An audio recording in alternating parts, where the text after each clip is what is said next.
Ketika Liu Wei mendengar ini, dia merinding di sekujur tubuhnya. Kakiku gemetar. Bahkan orang terkaya pun tidak berani bersaing dengan Qin Chuan dalam hal kekayaan. Konsep macam apa ini? Jenis keberadaan mengerikan macam apa yang sedang dia pura-purakan di depan? Liu Wei merasakan layar hitam di depan matanya dan hampir pingsan karena ketakutan. Di bawah tatapan semua orang, Wang Chong membantu Qin Chuan membuka pintu penumpang. Menyambutnya untuk duduk. Kemudian dia berlari ke kursi pengemudi dan menyetir. Setelah itu dia menghilang di kejauhan. Melihat bokong Ferrari, semua orang di tempat kejadian tercengang. Kepala sekolah Wang akan melayani secara kinapa latar belakang keluarga Qin Chuan. Beberapa bahkan berkata dengan semangat di antara mahasiswa baru kita ada seekor naga. Jalan lingkar kedua Kyoto dengan Ferrari. Kita mau kemana sekarang? Ayo pergi ke bandara, pesawatnya sudah diatur. Kami akan terbang langsung ke kota pelabuhan ajaib. Saya sudah mengatur checklist.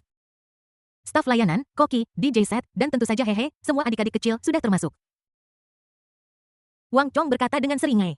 Qin Chuan tidak peduli tentang hal-hal ini. Ini adalah tujuan kunjungannya hari ini. Hanya ingin melihat kapal pesiar yang diberikan oleh sistem ini. Sudah lama sekali sejak saya menerima hadiahnya, tetapi saya belum pernah masuk untuk melihatnya. Tolong bawa saya ke bank pertanian dulu. Bank pertanian. Saudara, saya akan membayar semua pengeluaran hari ini, Anda tidak perlu menarik uang. Saya mengajukan kartu untuk menyetor uang. Oh, Wang Chong tidak berani bertanya lebih lanjut.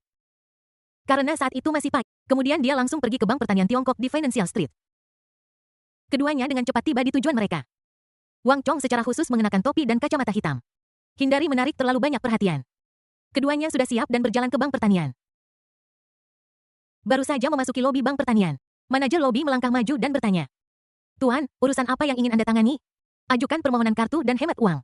Oke Pak, ambil nomor Anda ke arah sini. Tidak banyak orang yang menangani bisnis di bank pertanian China saat ini. Setelah mengambil nomor itu giliran Qin Chuan. Apakah Anda ingin mengajukan permohonan kartu? Teller wanita itu bertanya dengan nada rutin. Ya, Qin Chuan mengeluarkan kartu identitasnya dan menyerahkannya. Mohon tunggu sebentar, teller melakukan operasi yang sudah biasa dilakukan. Segera kartu tabungan biasa diproses. Ketika Qin Chuan melihat nomor kartu, dia memanggil antarmuka sistem. Masukkan nomor kartu bank di bab 3. Teller itu biasanya berkata kartu sudah diproses, Tuan. Apakah Anda perlu menyetor uang sekarang? Qin Chuan mengangguk dan berkata. Ya, saya perlu mentransfer sejumlah uang. Bisakah Anda membantu saya memeriksa apakah uangnya sudah masuk ke rekening saya? Oke, tunggu sebentar. Teller memasukkan instruksi di komputer dengan wajah tanpa ekspresi. Layar komputer segera disegarkan. Halo, transfer Anda telah diterima. Total 700. Teller yang tadinya acuh tak acuh dan tanpa semangat sedetik yang lalu. Hanya berharap bisa cepat pulang kerja. Seluruh dirinya terkejut seketika. Otaknya meraung. Teller itu mengusap matanya. Bersihkan layar komputer lagi. Kemudian keluar dari antarmuka sistem komputer. Mulai ulang dan masuk kembali. Dia masih khawatir. Bunyikan bel untuk memanggil manajer yang bertugas hari itu. Wang Chong berdiri di samping dan sedikit tidak sabar. Saudari Anda terburu-buru memiliki pesawat untuk ditangkap. Teller bergidik ketakutan. Berdiri dengan cepat dan berkata dengan hormat tidak ada maaf. Saya perlu mengonfirmasi dengan manajer kami lagi. Saya benar-benar minta. Wang Chong bingung, itu hanya membuka rekening. Mengapa Anda perlu mengonfirmasi ulang? Mungkinkah Qin Chuan mentransfer terlalu banyak hal sekaligus? Saudara, berapa banyak yang Anda transfer? Wang Chong bertanya ragu-ragu. 700, Qin Chuan berkata dengan tenang. Hanya 7 juta. Adik perempuan, apakah ini hari pertamamu bekerja? Kamu perlu meningkatkan kualitas mentalmu. Teller wanita itu tercengang. Apa maksudmu dengan 7 juta? Ini 7 miliar dan ini adalah akun pribadi, siapapun yang melihatnya akan terkejut. Suna, seorang pria parubaya berkacamata dan mengenakan jas, menghampiri. Aku melihat wajah teller itu tampak aneh, agak pucat. Dan dia sedikit gemetar. Dia berkata dengan tegas, mengapa kamu begitu gugup? Kamu mempermalukan dirimu sendiri, ini hanya membuka rekening. Apakah ini hari pertama Anda bekerja? Manajer teller itu tampak bingung. Cabang Hampour Financial Street dekat dengan perusahaan keuangan besar dan perusahaan Fortune 500. Kita seringkali memiliki jutaan atau bahkan puluhan juta dolar masuk dan keluar. Saya pernah melihat pesanan bernilai ratusan juta sekali atau 2 kali. Saya rasa Anda tidak cocok untuk tempat ini dengan mentalitas Anda. Manajer itu mengerutkan kening dan dengan cekatan membuka antarmuka komputer. Detik berikutnya, wajahnya berubah menjadi merah padam dan pucat. Dia mengucek matanya dan membersihkan lensa kacamatanya. Jari-jarinya menusuk layar komputer, puluhan satuan. Ratusan, ribuan, puluhan ribu, jutaan, ratusan. Miliar, miliar. Manajer itu menelan ludah dan tiba-tiba berdiri. Keluarkan konter. Dia berjalan mendekat ke Qin Chuan dengan hormat dan membungkuk. Tuan Qin, saya minta maaf atas kunjungan Anda. Silakan pergi ke ruang VIP untuk minum teh dan kita akan bicara perlahan. Apa-apaan ini? Berikan saja kartunya sekarang, kami harus mengejar pesawat. Wang Chong berkata dengan tidak sabar. Manajer berkata dengan tatapan pahit. Saya sangat menyesal, jumlah ini agak besar. Layanan kami belum memenuhi harapan. Faktanya, manajer ingin berbicara tentang bisnis manajemen keuangan. Lagi pula, itu lebih dari 70 miliar dalam bentuk tunai, atau rekening tabungan biasa untuk individu. Beli saja layanan keuangan. Bonus saya cukup bagi saya untuk pensiun di tempat saya berada. Tetapi ketika kata-kata itu sampai di bibirnya, manajer itu takut bahwa mengatakan terlalu banyak akan menyinggung Qin Chuan. Saya tahu Anda hanya ingin kami membeli beberapa produk keuangan. Hanya lebih dari 7 juta, berapa banyak yang bisa kita dapatkan darinya? Wang Chong berkata dengan marah. Manajer itu tertegun, dan dengan cepat melambaikan tangannya dan berkata, "Sir, please jangan curangi saya, apa maksudmu lebih dari 7 juta? Seharusnya lebih dari 70 miliar. Wang Chong mendengarkan. Tampak kebingungan. Pikiran saya kosong. Qin Chuan mengatakan lebih dari 700. Unitnya sebenarnya. Wang Chong merasa bahwa ketiga pandangannya akan runtuh. Kupikir aku yang paling sok di antara anak-anak kaya. Tapi tak disangka, bakat Qin Chuan dalam berpura-pura keren telah mencapai tingkat yang luar biasa. Saudara, terimalah lututku. Wu Zhengmao, Presiden Cabang Financial Street dari Bank Pertanian Tiongkok. Mendengar berita itu, sebuah panggilan telepon segera datang mengatakan bahwa mereka ingin mengundang Qin Chuan untuk makan malam. Tapi Qin Chuan dengan tegas menolak. Dia berkata bahwa dia sedang terburu-buru hari ini dan ingin membuat janji di hari lain. Jadi Qin Chuan mengambil kartu bank dan berjalan keluar dari Bank Pertanian tanpa menoleh ke belakang. Kemudian keduanya pergi ke bank konstruksi yang terletak diagonal berlawanan. Begitu saya memasuki pintu, manajer lobi CCB datang menyambut saya. Dia berkata dengan profesional, "Halo, tuan bisnis apa yang ingin Anda tangani?" "Saya perlu mengajukan permohonan kartu segera," jawab Qin Chuan. "Tuan, silakan pergi ke mesin dan pindai kartu ID Anda untuk mendapatkan nomor." Qin Chuan melirik lobi CCB. Sudah ada 5 atau 6 orang yang mengantre di depan konter biasa. Sohe mengangkat tangannya dan menunjuk ke ruang VIP. "Bisakah saya mendapatkan kartu di ruang VIP? Saya sedang terburu-buru." Manajer lobi sedikit mengerutkan kening. Pria muda dari antah berantah ini agak sombong. "Apakah Anda terburu-buru untuk pergi ke ruang VIP melalui pintu belakang?" Sepertinya tidak ada yang terburu-buru. Semua orang datang dan berkata bahwa mereka sedang terburu-buru. Pergi ke VIP. Itu akan menjadi kekacauan, meskipun manajer lobi diam-diam tidak puas. Namun karena profesionalisme, dia tetap bertanya dengan sopan. "Apakah Anda pelanggan VIP bank kami, Pak?" Qin Chuan menggelengkan kepalanya. "Tidak. Ruang VIP Sirour hanya melayani pelanggan VIP kami. Meskipun saya bukan salah satu yang diberi aset, saya harus dianggap sebagai VIP potensial Anda." Manajer lobi tidak menunjukkan kegembiraan atau kesedihan di wajahnya. Tetapi dia mencibir dalam hatinya dan melanjutkan. "Ada 3 jenis VIP di bank kami. Anggota kartu emas, anggota kartu platinum, dan anggota kartu hitam. Ketiga jenis layanan VIP ini memerlukan jumlah deposit yang sesuai. Yaitu 5 juta, 3 juta, dan 5 juta jika Anda belum menjadi VIP kami. Silakan ajukan kartu terlebih dahulu dan kemudian setorkan uang ke dalamnya. Setelah Anda menyetor sejumlah uang, Anda juga bisa menjadi VIP sungguhan kami." Qin Chuan sedikit tidak senang dan mengerutkan kening dan berkata, "Pergi ke VIP, saya akan segera mengajukan permohonan kartu dan kemudian mentransfer uang ke kartu itu dengan segera. Jumlahnya pasti akan cukup untuk standar VIP teratas Anda. Tuan, jika Anda bukan VIP kami, Anda tidak dapat menikmati layanan ruang VIP." Wang Chong sangat marah dan berkata, "Ada apa denganmu? Apakah Anda membawa kami berputar-putar?" Manajer lobi sedikit mengangkat kepalanya. Menegangkan lehernya dan berkata, "Tuan, saya hanya mengikuti aturan." Qin Chuan menyipitkan matanya dan berkata dengan dingin, "Batas kreditku agak tinggi." "Apa kau yakin?" Manajer lobi menjawab dengan tenang, "Saya yakin. Kami adalah cabang Financial Street dari Bank Konstruksi Tiongkok di Kyoto. Kami memiliki simpanan terbesar di Tiongkok. Kami telah bekerja sama dengan banyak perusahaan Fortune 500 dan perusahaan raksasa domestik. Kami telah melihat semua jumlah yang besar. Harap patuhi peraturan. Bagaimana jika itu 70 miliar? Apakah sikap pelayanan bank Anda tetap sama?" Qin Chuan bertanya dengan dingin. 70 miliar. Manajer lobi terkejut. Namun dia dengan cepat tenang. Manajer lobi diam-diam melirik Qin Chuan. Orang lain itu tampak seperti seorang pelajar dan mengenakan pakaian kasual. Bukan orang keuangan yang mengenakan setelan jas. Dia juga tidak tampak seperti kasir di perusahaan raksasa. 70 miliar. Siapa yang coba kau bodohi? Jika kamu punya 70 miliar. Presiden bank kami harus keluar dan berlutut untuk menyambut Anda. Apakah perlu berbicara dengan saya begitu lama? Tuan. Entah Anda memiliki 70 miliar atau 700 yuan, Anda harus mengikuti aturan dan regulasi bank kami. Tidak peduli siapapun yang datang hari ini, sikapnya sama. Setelah itu, manajer lobi terbatuk ringan dan berkata pada dirinya sendiri. "Sialan, kau pamer di depanku. Kau mengarang deposit 70 miliar dan ingin menipuku." Tidak mungkin. Qin Chuan tidak berkata apa-apa dan berhenti mengganggu. "Saya naik, mengambil beberapa angka, duduk di samping. Saat ini, Su Jiangwo, Presiden Cabang Financial Street Bank Konstruksi Kyoto.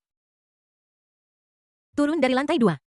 Dia memiliki wajah sedih dan tampak tidak bahagia. Saat akhir tahun mendekat, saatnya untuk memeriksa target tabungan tahunan. Seluruh target cabang untuk tahun ini adalah mencapai deposito sebesar 30 miliar. Namun dalam situasi saat ini, semua orang di bank telah berusaha sebaik mungkin untuk menarik hanya 20 miliar deposito. Ini dicapai dengan menguras habis energi semua orang. Ketika Su Jiangwo datang ke aula bisnis, saya melihat manajer lobi baru berdiri tegak dan memberikan instruksi kepada pelanggan. Su Jiangwo mengangguk sedikit menunjukkan sedikit penghargaan. Xiao Wang. Su Jiangwo memanggil dengan lembut. Ketika manajer lobi Xiao Wang mendengar suara itu, dia segera berbalik. Dia berlari ke depan dan Presiden, Anda memanggil saya. Su Jiangwo tersenyum tipis. Xiao Wang, sudah berapa lama kamu berada di bank saya? Xiao Wang menjawab tanpa ragu-ragu. Setengah bulan lagi akan menjadi 1 tahun, Tuan. Su Jiangwo menyipitkan matanya dan mengangguk dengan puas. Meskipun Anda adalah pekerja kontrak non-staff setelah mengamati Anda selama hampir setahun, saya pikir Anda pasti bisa mendapatkan pekerjaan tetap. Xiao Wang sedikit tidak percaya. Air mata kegembiraan langsung menggenang di matanya. Xiao Wang memandang Su Jiangwo dan bertanya dengan gemetar. Sungguh Presiden, bisakah saya akhirnya mendapatkan pekerjaan? Su Jiangwo mengangguk, menunjukkan penegasan yang besar. Ketika Xiao Wang melihat ini, dia sangat gembira. Akhirnya aku akan berhasil melewatinya. Tahun ini saya menjadi anggota non-staff. Mereka menjadi sasaran pengucilan dan diskriminasi oleh staf. Pekerjaan saya saat ini, untuk bersikap baik, adalah manajer lobi. Terus terang saja, dia hanyalah pelayan lobi. Karyawan tetap semuanya duduk bekerja selama 8 jam dan pulang tepat waktu. Saya harus berdiri saat bekerja dan kemudian bekerja lembur untuk membersihkan setelah pulang kerja. Pembantu sedang libur jadi saya harus membersihkan toilet sendiri. Hari-hari neraka ini akhirnya akan segera berakhir. Sama seperti Xiao Wang yang menantikan masa depan cerah. Su Jiangwo mengubah topik pembicaraan dan berkata dengan penuh arti. Xiao Wang Yu juga tahu betapa ketatnya kepegawaian bank. Jika Anda ingin memiliki posisi kepegawaian, Anda harus bekerja lebih keras daripada yang lain untuk menyelesaikan tugas. Tetapi tugas setoran terbaru Anda tampaknya sedikit. Xiao Wang mendengar ini dan meludah dalam hatinya. Sial, kakek tua itu benar-benar punya motif tersembunyi dan mencoba membuatku menyetor uang secara tidak langsung. Presiden, saya akan mencoba yang terbaik. Setelah pulang kerja hari ini saya akan pulang dan membujuk ayah saya untuk menyetor modal kerja perusahaan di bank kita apapun yang terjadi. Su Jiangwo mengangguk dan menepuk bahu Xiao Wang dengan lembut. Ayo anak muda. Saat ini, teller di loket No. 3 tiba-tiba menekan tombol panggil. Su Jiangwo dan Xiao Wang melihat secara bersamaan. Teller itu tampak sedikit aneh dan tampak gemetar ketakutan. Melihat ini, mereka berdua segera berjalan ke konter. Lili, ada apa? Xiao Wang bertanya. Teller Lili menunjuk ke layar komputer dan berkata. Sistem Tistis tampaknya memiliki masalah. Saya telah memulai ulang beberapa kali. Tetapi masih tidak berfungsi. Pada saat ini Wang Chong yang bertemperamen panas tidak tahan lagi dan dengan marah berkata. Kak, bisa lebih cepat. Ini cuma transfer, kenapa kamu restart komputernya lebih dari 10 kali? Bisakah kamu melakukan? Xiao Wang melihat 2 orang yang sedang mengurus bisnis di loket No. 3 orang yang pergi ke ruang VIP barusan. Ekspresinya langsung berubah suram. Si Lili adalah karyawan senior bank kami. Dia adalah yang paling mahir dalam bisnis ini. Jika dia mengatakan itu salah, maka itu pasti tidak benar. Xiao Wang berkata dengan tegas. Su Jiangwo sedikit mengernyit. Dia merasa bahwa Xiao Wang, manajer lobi. Nadanya agak keras. Su Jiangwo dengan lembut menarik Xiao Wang dan berbisik. Xiao Wang, nada bicaramu agak tidak pantas, ini bukan sikap untuk melayani deposan. Presiden, saya tidak bermaksud begitu. Su Jiangwo berkata dengan ragu. Oh. Xiao Wang menjelaskan, Presiden, kedua orang ini datang ke bank kami untuk membuat masalah. Segera setelah mereka memasuki bank kami, mereka bersikeras untuk pergi ke ruang VIP untuk menangani bisnis. Meminta untuk pergi ke ruang VIP. Hati Su Jiangwo bergetar. Mungkinkah itu pelanggan besar? Melihat reaksi Su Jiangwo, Xiao Wang segera menambahkan, Presiden, mereka bukan VIP bank kami. Mereka hanya melihat bahwa konter di lobi selalu sibuk dan tidak ingin mengantre. Jadi mereka ingin pergi ke kartu VIP untuk mendapatkan kartu. Mereka bahkan berbohong bahwa mereka ingin menyetor 70 miliar di bank kami. 70 miliar. Su Jiangwo merasa sedikit tidak percaya dan bertanya dengan takjub. Apakah dia benar-benar memiliki 70 miliar? Xiao Wang mencibir. Presiden, apakah mereka terlihat seperti orang dengan kekayaan bersih 70 miliar? Su Jiangwo melihat ke arah yang ditunjukkan Xiao Wang. Qin Chuan sedang duduk di depan konter mengenakan pakaian kasual biasa. Wang Chong yang berdiri di belakangnya berpakaian lebih keterlaluan. Seolah-olah dia akan berlibur ke pantai. Dia sama sekali tidak berpakaian seperti elit jalanan finansial. Su Jiangwo mengangguk sedikit seolah setuju dengan pernyataan Xiao Wang. Mungkinkah kalau tidak, Anda bisa masuk dan membantunya mengoperasikannya? Wang Chong menunjuk Xiao Wang dan berkata. Xiao Wang juga merasa aneh. Tidak mungkin sistem bank dimulai ulang dan masih bermasalah. Yang lebih mengejut, Lili di konter terus menggelengkan kepalanya ke arahnya dan Presiden bank. Perilaku yang tidak biasa seperti itu pasti membuat Xiao Wang dan Su Jiangwo curiga. Mereka berjalan ke konter bersama-sama. Ketika Anda melihat bahwa sistem komputer normal. Keduanya menarik Lili ke samping. Su Jiangwo bertanya dengan tegas. Lili, ada apa? Sistemnya bekerja dengan baik, kenapa kamu berbohong dan bilang rusak? Lili tampak sedih dan berkata, Presiden, tidak ada masalah dengan sistem. Aku mengatakan itu dengan sengaja. Xiao Wang dan Su Jiangwo bingung. Ternyata sistem Anda tidak rusak, Anda hanya berakting. Su Jiangwo berkata dengan raut wajah tidak senang, Lily. Tahukah kamu bahwa perilaku kamu saat ini telah melanggar kode etik karyawan? Presiden Tuan Qin baru saja membuka rekening dan menyetor sejumlah uang. Namun, dia ingin segera mentransfer uangnya. Jadi menurut saya Anda perlu tahu tentang masalah ini. Mari kita lakukan pekerjaan ideologis pada pria ini dan mencoba membuatnya tetap di sini. Melihat ini, Xiao Wang berkata, Lily, kamu adalah karyawan tetap dengan posisi permanen. Beraninya kamu melakukan hal seperti itu, aku malu padamu. Ketika Lily mendengar ini, ekspresinya langsung berubah dari terkejut menjadi marah. Kamu seorang non-staf benar-benar berani memberiku pelajaran. Presiden alasan mengapa Tuan Qin ingin mentransfer saldo di rekeningnya adalah karena Xiao Wang. Wang kecil. Ya presiden dia mengatakan kita tidak pantas mendapatkan depositonya. Manajer lobi kami memiliki sikap pelayanan yang buruk. Xiao Wang marah dan membalas. Kapan saya memiliki sikap pelayanan yang buruk jelas mereka yang tidak masuk akal dan saya dengan cerdik menyelesaikan situasinya. Su Jiangwo berdiri dan berkata dengan tidak senang Lily jangan memanfaatkan status Anda sebagai karyawan lama dan melakukan apapun yang Anda inginkan dengan Xiao Wang. Anda harus tahu bahwa bonus akhir tahun bank kita tahun ini bergantung pada suasana hati Xiao Wang. Dia bertanggung jawab atas kuota deposit terpenting bank kita sebesar 500 juta yuan. Setelah mendengar apa yang dikatakan Su Jiangwo, Xiao Wang hampir muntah darah. Su Jiangwo sepertinya sedang memarahi Lily. Faktanya, Anda menambahnya dengan gila-gilaan untuk diri sendiri. Target awal 100 juta dinaikkan menjadi 500 juta. Su Jiangwo hanyalah rubah berusia 1000 tahun. Xiao Wang bahkan sempat ragu. Apakah Lily dan Su Jiangwo menyanyikan lagu yang sama? Mainkan dirimu sendiri dan pasang jebakan untuk dia satu-satunya yang bisa diperdaya. Siapa tahu?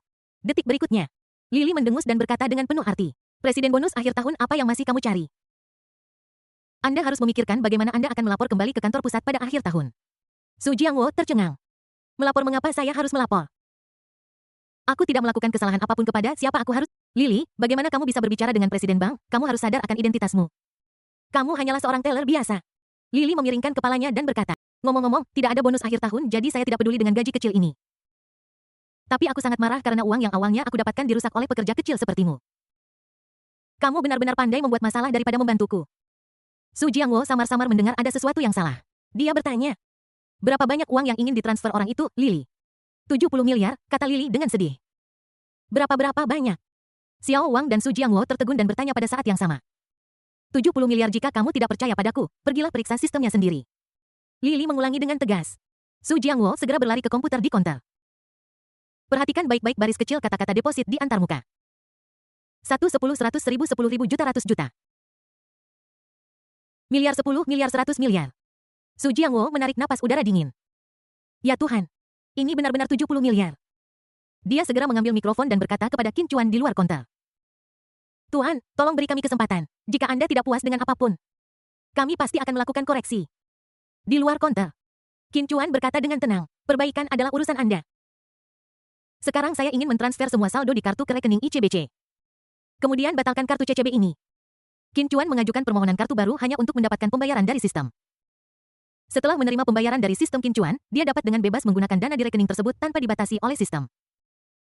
Sama seperti sebelumnya, semua dana Bank of China ditransfer ke China Merchants Bank. Su Jiangwo memutar matanya dan berdiri. Klik. Dia menamparkan Xiao Wang. Wang Ergo sebagai Presiden Cabang Financial Street dari Construction Bank of Kyoto. Saya di sini untuk secara resmi memberitahukan Anda bahwa Anda telah menyebabkan kerugian besar bagi bank kami karena kualitas Anda yang rendah dan kemampuan. Sekarang Anda dipecat. Selain itu, saya akan mencatat pelanggaran serius dalam berkas Anda. Dan Anda tidak akan pernah bisa mendapatkan pekerjaan tetap seumur hidup Anda. Xiao Wang Ergo bingung. Bukankah kita baru saja setuju bahwa saya akan diberi posisi? Kenapa saya malah diberi peringatan serius dan dikeluarkan dalam sekejap mata? Presiden mengapa apa yang salah telah saya lakukan? Saat dia berbicara, dia melirik antarmuka sistem komputer. Ada serangkaian angka panjang di tempat saldo akun seharusnya berada. Dia menghitung diam-diam. Tiba-tiba, kepalanya berdengung. Tekanan darah tiba-tiba naik tajam. Bergegas langsung ke atas kepala. 70 miliar. Ini benar-benar 70 miliar. Bagaimana mungkin? Bagaimana mungkin orang semuda itu memiliki 70 miliar dana likuid? Wang Ergo hanya merasa lemas seluruh tubuh. Jika saja aku meminta Qin Chuan untuk pergi ke VIP untuk mengurus bisnis tadi. Deposit besar sebesar 70 miliar yuan itu bisa dianggap telah ditarik olehnya sendiri. Ada sertifikat deposito yang begitu besar. Belum lagi suatu posisi. Bahkan menjadi wakil gubernur sangat mungkin. Tapi, apalagi kompilasi. Saya kehilangan semua pekerjaan ekstrakurikuler saya. Saya menghabiskan begitu banyak uang untuk masuk ke CC. Pada akhirnya, tidak ada yang tersisa. Tuan Qin, tolong jangan menyimpan dendam. Jangan perhatikan pekerja sementara semacam ini. Su Jiangwo menggosok-gosok tangannya seperti lalat dan berkata dengan nada menjilat. Mata Qin Chuan dingin saat dia berkata, kesabaran saya terbatas. Jika Anda sengaja menunda dan menolak untuk memproses urusan saya akan segera menghubungi kantor pusat Anda untuk mengajukan keluhan. Saya juga akan melaporkannya ke Asosiasi Regulasi Perbankan dan mengajukan laporan nama asli. Pupil Su Jiangwo tiba-tiba menyusut. Pihak lain bahkan menyebut Asosiasi Regulasi Perbankan. Sepertinya tidak ada ruang untuk pemulihan. Su Jiangwo berdiri dan menghela napas panjang. Saya khawatir kali ini saya benar-benar harus melaporkan pekerjaan saya. Sejumlah besar deposit sebesar 70 miliar hilang karena sikap pelayanan manajer lobi yang buruk. Dana tersebut langsung ditransfer oleh deposan dan rekeningnya ditutup. Masalah ini diketahui oleh orang-orang di kantor pusat. Dia kemungkinan besar akan mengundurkan diri dari jabatan presiden bank. Lilikam ke sini dan bantu Tuan Qin mentransfer uang dan menutup rekeningnya. Setelah mengatakan itu, dia menatap Wang Ergo yang gemetaran di sampingnya. Persetan, Su Jiangwo berteriak marah dan menendang Wang Ergo. Menendang orang lain hingga jatuh ke tanah. Wang Ergo ditendang begitu keras hingga dia tidak berani berkata apapun. Aku hanya bisa pergi ke ruang loker dengan lesu dan mengepak barang-barang pribadiku dalam diam. Tapi dia baru saja memasuki ruang loker. Beberapa orang segera bergegas masuk. Bajingan ini yang menyebabkan kita tidak mendapatkan bonus akhir tahun ini. Brengsek dia. Biarkan saya menjelaskan ini dari dua sisi. Setelah Qin Chuan dan Wang Chong meninggalkan CCB. Langsung ke yang terakhir. Bank Pertanian Tiongkok. Saat ini, Bank Pertanian ramai dengan orang-orang. Bisnis sedang tidak bagus. Di aula, orang-orang yang menangani bisnis semuanya adalah paman dan bibi. Orang-orang tua ini tampaknya ada di sini, tetapi sebenarnya mereka hanya mencari seseorang untuk diajak mengobrol. Jika kita mengantre dengan benar, mungkin akan memakan waktu setidaknya 3 jam. Kali ini Qin Chuan tidak ragu sama sekali, hanya berjalan di depan manajer lobi. Saya ingin pergi ke ruang VIP untuk mengajukan kartu tabungan. Manajer lobi mengerutkan kening. Dari mana pemuda ini berasal? Dia tampak agak sombong. Still dia bersikap sok. Bersiaplah untuk menggunakan retorika internal untuk berunding dengan pihak lain. Tuan, apakah Anda pelanggan VIP bank kami? Jika tidak, tanpa menunggu manajer lobi selesai. Qin Chuan melepas kacamata hitam, topi, dan masker Wang Chong. Dengan wajah seperti ini, apakah dia memenuhi syarat untuk menjadi VIP? Qin Chuan bertanya dengan tegas. Manajer lobi itu terpana. Ya Tuhan. Orang di depan saya. Bukankah dia anak tunggal di keluarga orang terkaya? Putra sulung Wanda Group. Suami idaman ribuan gadis. Kepala sekolah Wang Chong adalah orang yang selalu menentang semua orang. Manajer lobi dengan cepat membungkuk 90 derajat kemudian menyapa mereka dengan senyuman dan mengantar mereka ke ruang VIP. Bisnis selesai hanya dalam 10 menit. Manajer lobi mengantar keduanya ke Ferrari dan memperhatikan mereka pergi. Hingga lampu belakang Ferrari tidak terlihat lagi. Dia secara bertahap mulai sadar. 700 miliar dalam tabungan pribadi. Apa yang baru saja saya alami? Untuk sesaat dia benar-benar menangis. Bonus akhir tahun ini sudah beres. Kamu bisa menikah sekarang. Di dalam Ferrari. Wang Chongwo yang menemani Qin Chuan tertegun. Bahkan jika dia adalah putra orang terkaya. Saya belum pernah melihat adegan seperti itu. Ajukan kartu dan deposit 70 miliar. Aku bahkan mendapat 3 berturut-turut. Deposit 370 miliar secara beruntun. Terlalu berlebihan, terlalu menakutkan, terlalu tak terkalahkan. Dia awalnya ingin berbicara dengan Qin Chuan lagi.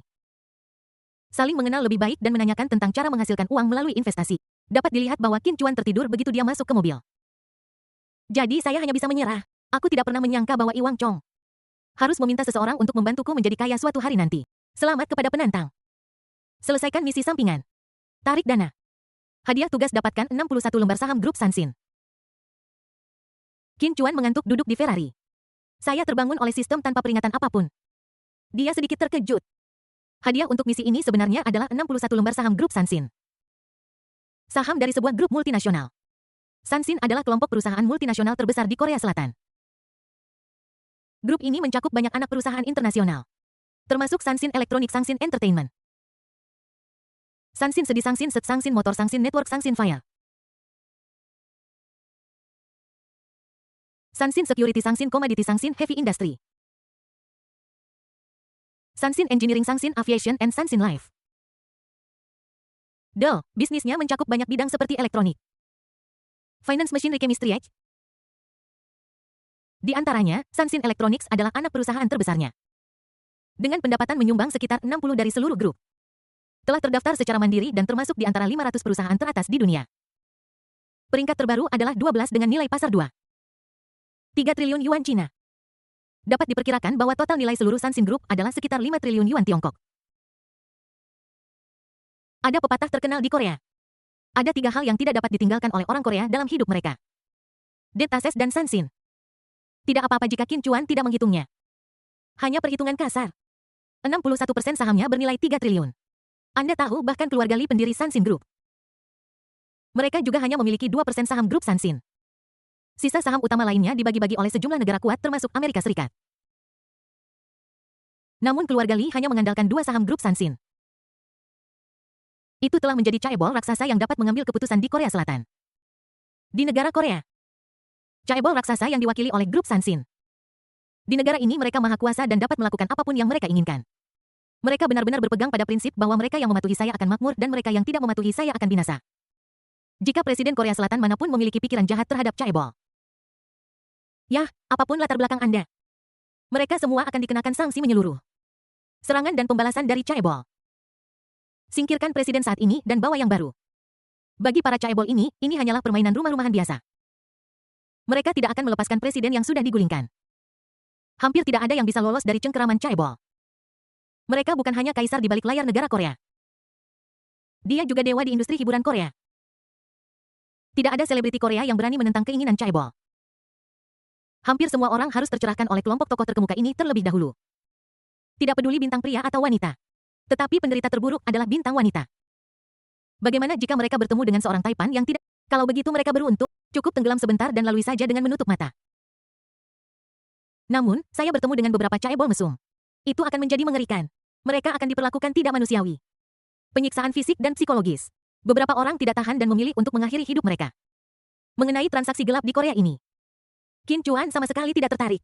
Tidak ada ide untuk menyelamatkan selebriti wanita berkaki jenjang di Korea Selatan yang berada dalam kesulitan yang mengerikan. Yang masih dia pertimbangkan adalah berapa banyak dividen keuntungan yang bisa diberikan oleh grup Sansin setiap tahunnya. Wang Chong melirik kursi penumpang. Lihat Kim Chuan bangun. Sudut mulutnya terangkat mengungkapkan sedikit senyum.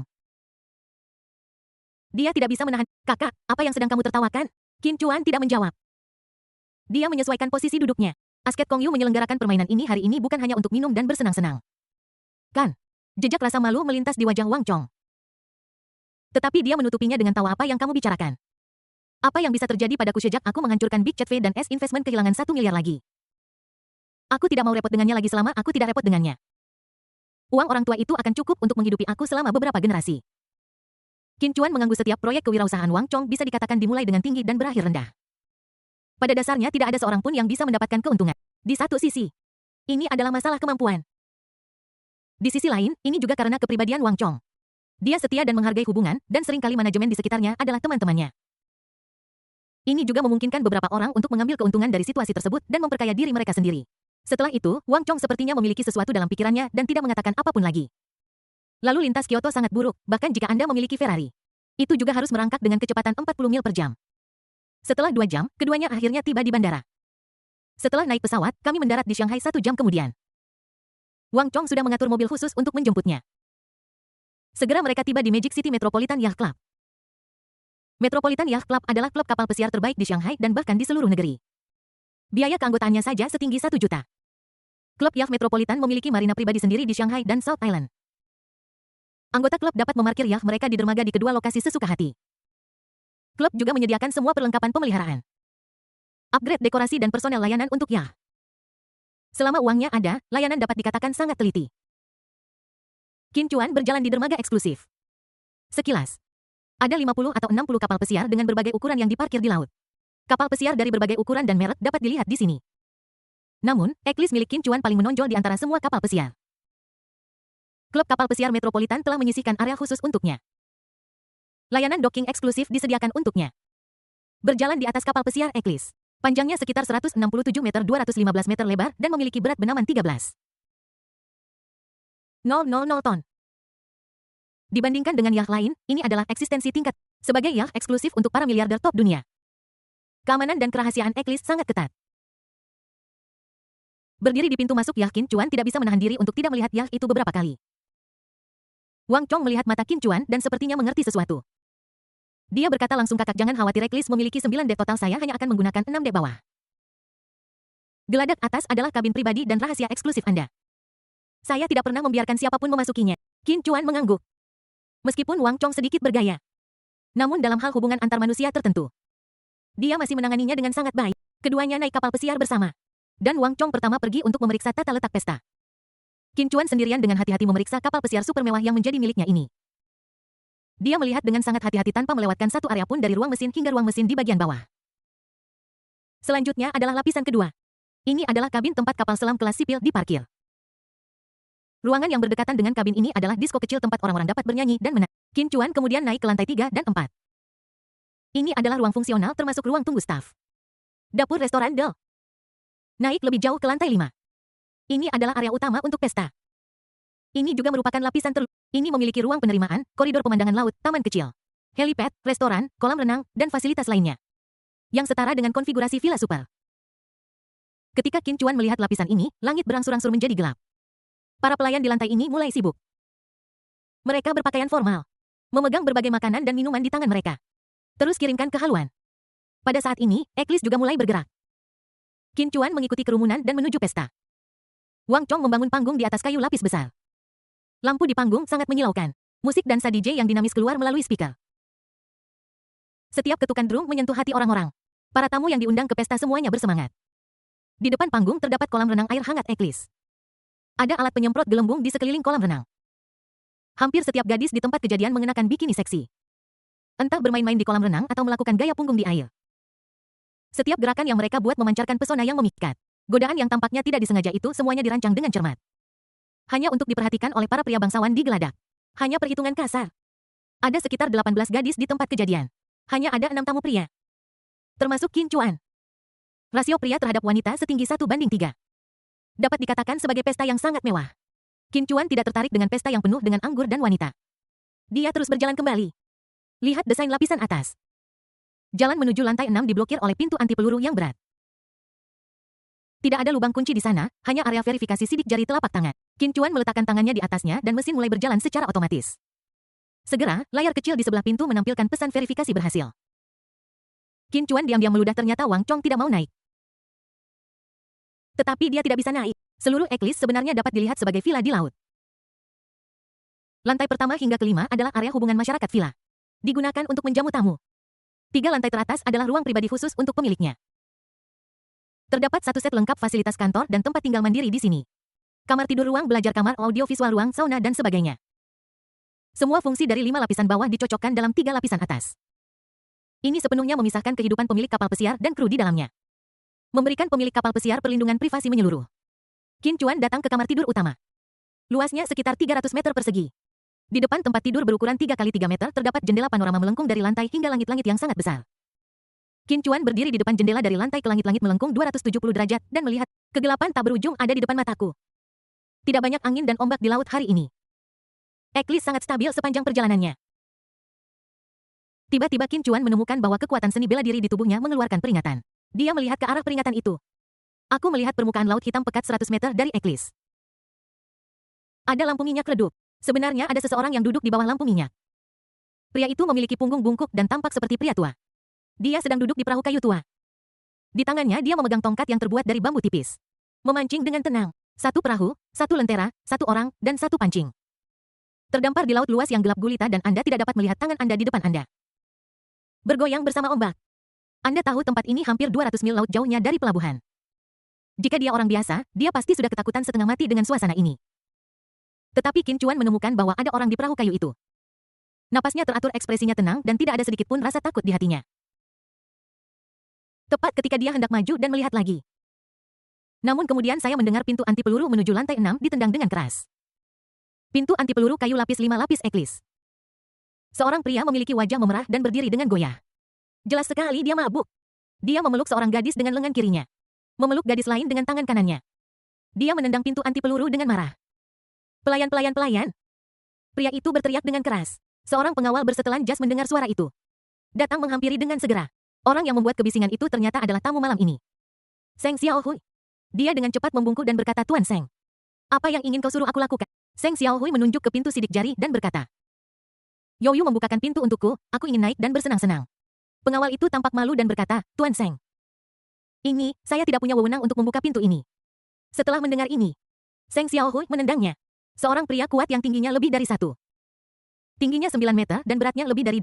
Dia ditendang oleh Seng Xiaohui. Yang tingginya 156 meter dan dia tidak berani melawan. Tuan Muda Wang Xialan mengundang saya untuk datang bermain. Sekarang Anda memberitahu saya bahwa saya tidak bisa bermain, apa maksudnya? Tuan Seng tenang, Tuan Seng tenang. Seng Xiaohui menamparkan wajah pengawal itu lagi. Jangan memukul wajah orang, ini adalah aturan di antara pria dalam perkelahian. Seng Xiaohui tidak mengikuti begitu banyak aturan. Pengawal itu ditampar. Matanya tanpa sadar menunjukkan kemarahan. Seng Xiaohui tercengang. Oh, kau orang hina, berani sekali menatapku. Klik, klik, klik. Seng Xiaohui menamparnya 3 kali. Tinju pengawal itu hampir meledak. Namun dia tidak pernah berani bergerak. Dia menundukkan kepalanya dan menggigit bibir. Dia merasa sangat marah. Tidak rela dan merasa dirugikan. Namun alasan masih memenuhi otak. Dia menggertakkan gigi dan bergumam pada dirinya sendiri. Aku tidak bisa melakukannya. Aku tidak bisa melakukannya, dia adalah putra sulung. Salah satu dari 8 keluarga besar di kota ajaib, aku tidak bisa melawan. Aku tidak bisa melawan jika tidak seluruh keluargaku akan berada dalam masalah. Gadis yang Seng Xiaohui pegang dengan tangan kirinya berkata dengan nada manja. Tuan Seng, istirahatlah. Jangan buang energimu untuk memukuli orang. Brengsek, aku sangat kuat. Bahkan jika aku memukulinya sampai mati, aku masih bisa membuat kalian berdua merasa hebat. Saat dia berbicara, dia memeluk gadis yang berbicara dengan tangan kirinya dan menciumnya. Kemudian tarik dengan tangan kananmu. Bersiap untuk menarik gadis lain. Namun gadis di sebelah kiri menunjukkan perlawanan yang hebat. Tuan Sheng jangan, Tuan Sheng jangan. Seng Xiaohui terkejut melihat gadis ini begitu tidak tahu berterima kasih. Dia mengangkat tangannya dan menamparnya lagi.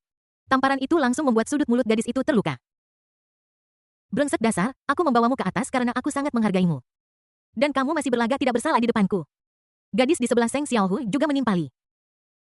Huang Wenwen, kaulah yang tanpa malu ikut denganku ke pesta yak hari ini. Mengatakan bahwa kamu ingin mengenal bos besar dan mendapatkan peran akting. Sekarang Tuan Muda Seng sangat memujimu, jadi dia mengajakmu bermain. Jangan tidak tahu berterima kasih. Huang Wenwen menutupi, meringkuk di sudut dan menangis. Aku tidak ingin dia berpikir tinggi tentangku.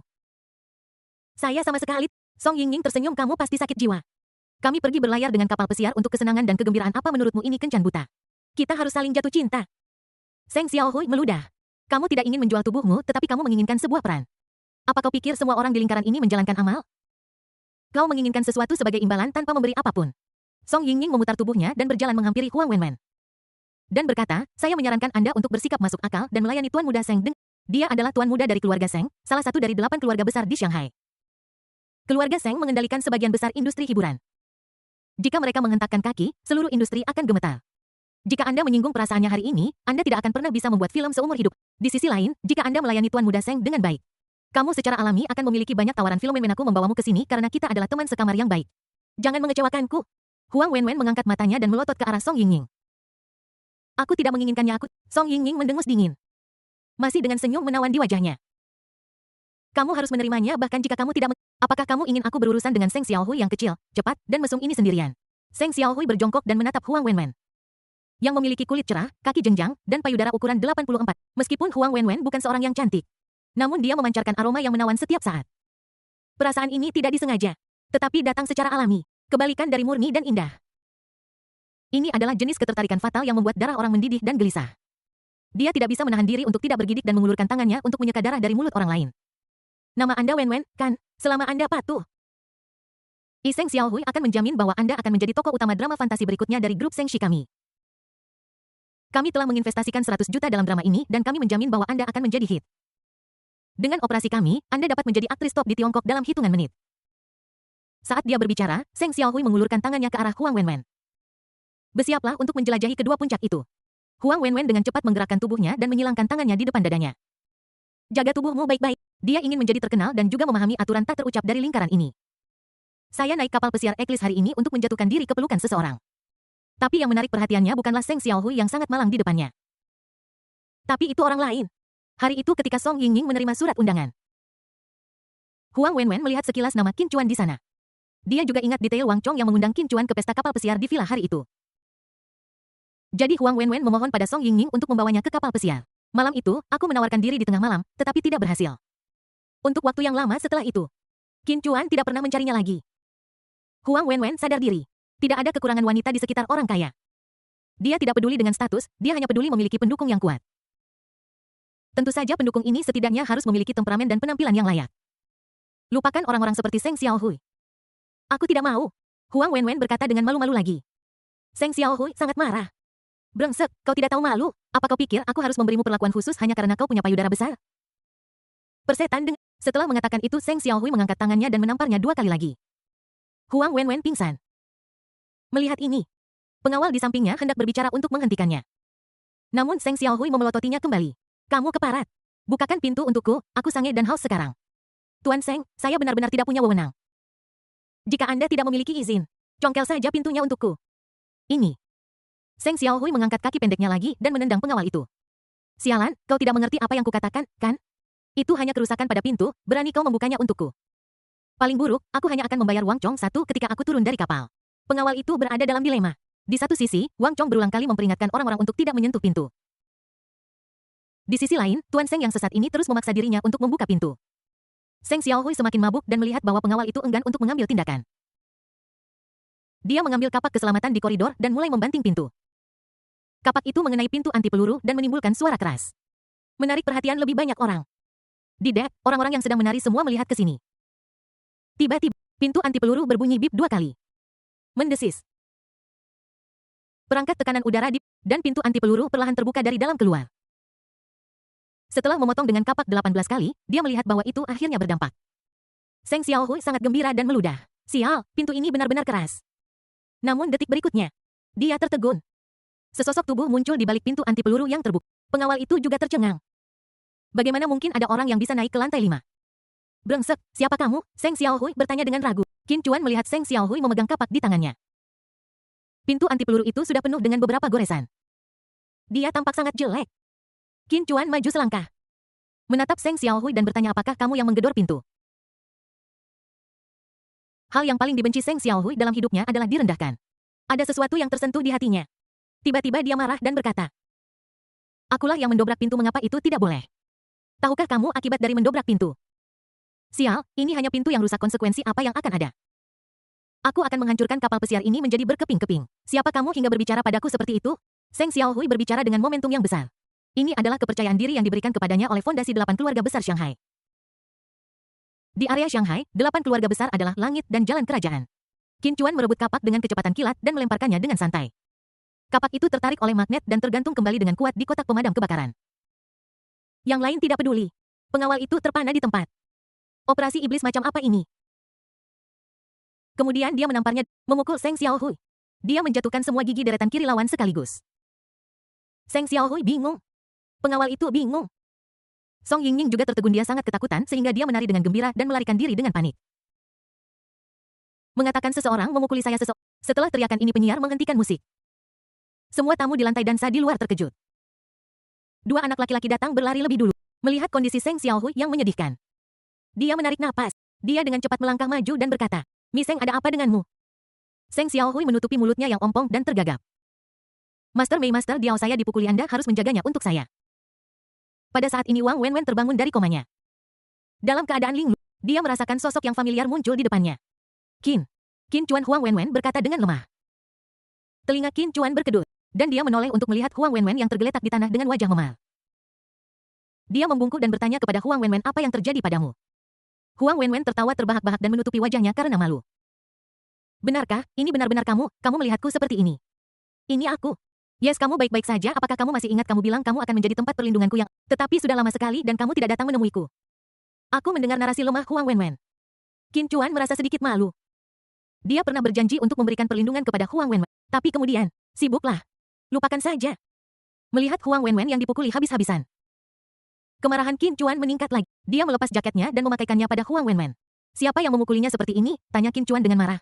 Tidak ada yang menjawab. Ada keheningan total. Pengawal itu menundukkan kepalanya dalam diam.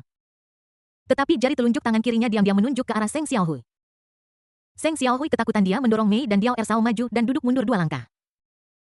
Dia berkata dengan arogan, aku mengalahkanmu, kemudian kenapa boy, biar ku beritahu padamu.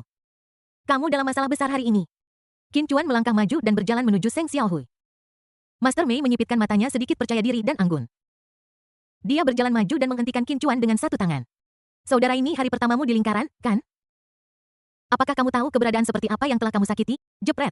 Qin Chuan menamparnya dengan tangannya. Mei Sao hanya merasakan bintang-bintang di matanya dan 2 gigi geraham kanannya tanggal. Saya tidak peduli dengan lingkaran sampah Anda, keluar. Melihat ini, Tuan Diao menarik pengawal di sampingnya untuk berdiri di depannya dan berkata, sialan, kau sudah habis. Aku bilang padamu, kau benar-benar habis hari ini. Apakah kamu tahu apa yang kamu lakukan? Apakah kamu tahu kita semua adalah putra dari 8 keluarga besar di kota ajaib? Qin Chuan sedikit menyipitkan matanya dan bertanya, 8 keluarga besar kota ajaib? Ternyata anak ini tidak tahu apa itu 8 keluarga besar kota sihir. Tuan muda Diao berkata dalam hatinya. Dia mengangkat lehernya dan berkata, kami bertiga adalah putra dari 8 keluarga besar di kota magis. Saya Diao yang dari keluarga Diao dari kota magis, dia Mei Suo. Tuan muda dari keluarga Mei, dan dia adalah Seng Xiaohui. Tuan muda keluarga Seng, salah satu keluarga kami dapat bergerak dan menempatkan Anda dalam situasi yang tidak dapat dipulihkan. Aku memberitahumu lebih baik kau berlutut bersujud dan mengakui kesalahanmu.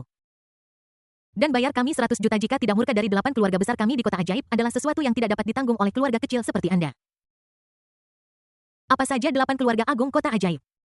Dan tuan muda aku sudah terlalu banyak menonton drama TV fantasi. Dan aku benar-benar berpikir bahwa sekelompok-kelompok sementara yang berkumpul bersama akan menjadi klan kaya. Qin Chuan terus mengangkat kakinya ke depan. Saat ini, dia dan Diao yang hanya dipisahkan oleh seorang pengawal. Minggir, kata Qin Chuan dengan dingin. Pengawal itu tampak malu. Dan tentu saja dia ingin minggir. Namun situasi saat ini tidak memungkinkan. Tuan Qin, tolong beri sedikit muka kepada Tuan Muda Wang dan jangan membuat keributan besar. Oke. Qin Chuan menyipitkan matanya dan berkata dia menggunakan kapak untuk menebang pintuku. Dan dia menyakiti wanitaku dan kau ingin aku menyelamatkan muka, jangan membuat keributan besar. Aku katakan bahkan jika Kaisar Langit datang hari ini aku tetap tidak akan menghadapinya. Minggir. Oke, pengawal itu bergerak menjauh dengan desir. Qin Chuan dan Diao yang saling berhadapan. Diao yang menatap Qin Chuan dan menelan ludahnya. Kamu jangan melakukan sesuatu yang gegabah. Jika kamu tidak memikirkan dirimu, kamu juga harus memikirkan keluargamu. Qin Chuan mengangkat tangannya tanpa berkata sepatah kata pun dan menamparnya lagi. Rahang Diao yang langsung terkilir. Ah bah. Bah Diao yang terdiam sesaat. Pengawal itu dengan cepat maju untuk membantunya menekannya kembali. Qin Chuan paling benci ketika orang membicarakan keluargaku. Qin Chuan melewati Diao Yang dan Mei Suo dan berjalan di depan Seng Xiaohui. Pada saat ini Seng Xiaohui sangat ketakutan hingga selangkangannya dipenuhi tinja dan air seni. Dia menyeringai dan berkata dengan marah, sialan, coba sentuh aku lagi. Klik. Qin Chuan menamparkan wajah Seng Xiaohui. Merontokkan separuh giginya yang lain. Seng Xiaohui benar-benar bingung. Dia tidak pernah menyangka bahwa pihak lain akan berani mengambil tindakan nyata. Dalam novel, bukankah mereka selalu harus bertukar serangan verbal satu sama lain terlebih dahulu? Kenapa langsung terbuka begitu tinggi? Saudaraku tersayang. Kenapa kamu tidak datang? Aku tidak tahan lagi. Tepat ketika Seng Xiaohui putus asa. Dalam benaknya sebuah suara yang terdengar seperti suara alam datang. Berhenti. Hanya 2. Seng Xiaohui sangat gembira hingga air mata mengalir di wajahnya setelah mendengar ini. Saudara Feng Yu akhirnya ada di sini. Saudara laki-laki saya hampir dipukuli sampai mati oleh bajingan ini. Qi Feng dan Wang Chong berjalan mendekat satu demi satu. Hati Wang Chong bergetar ketika dia melihat adegan tragis seperti itu. Dia menarik pengawal itu dan bertanya apa yang sedang terjadi.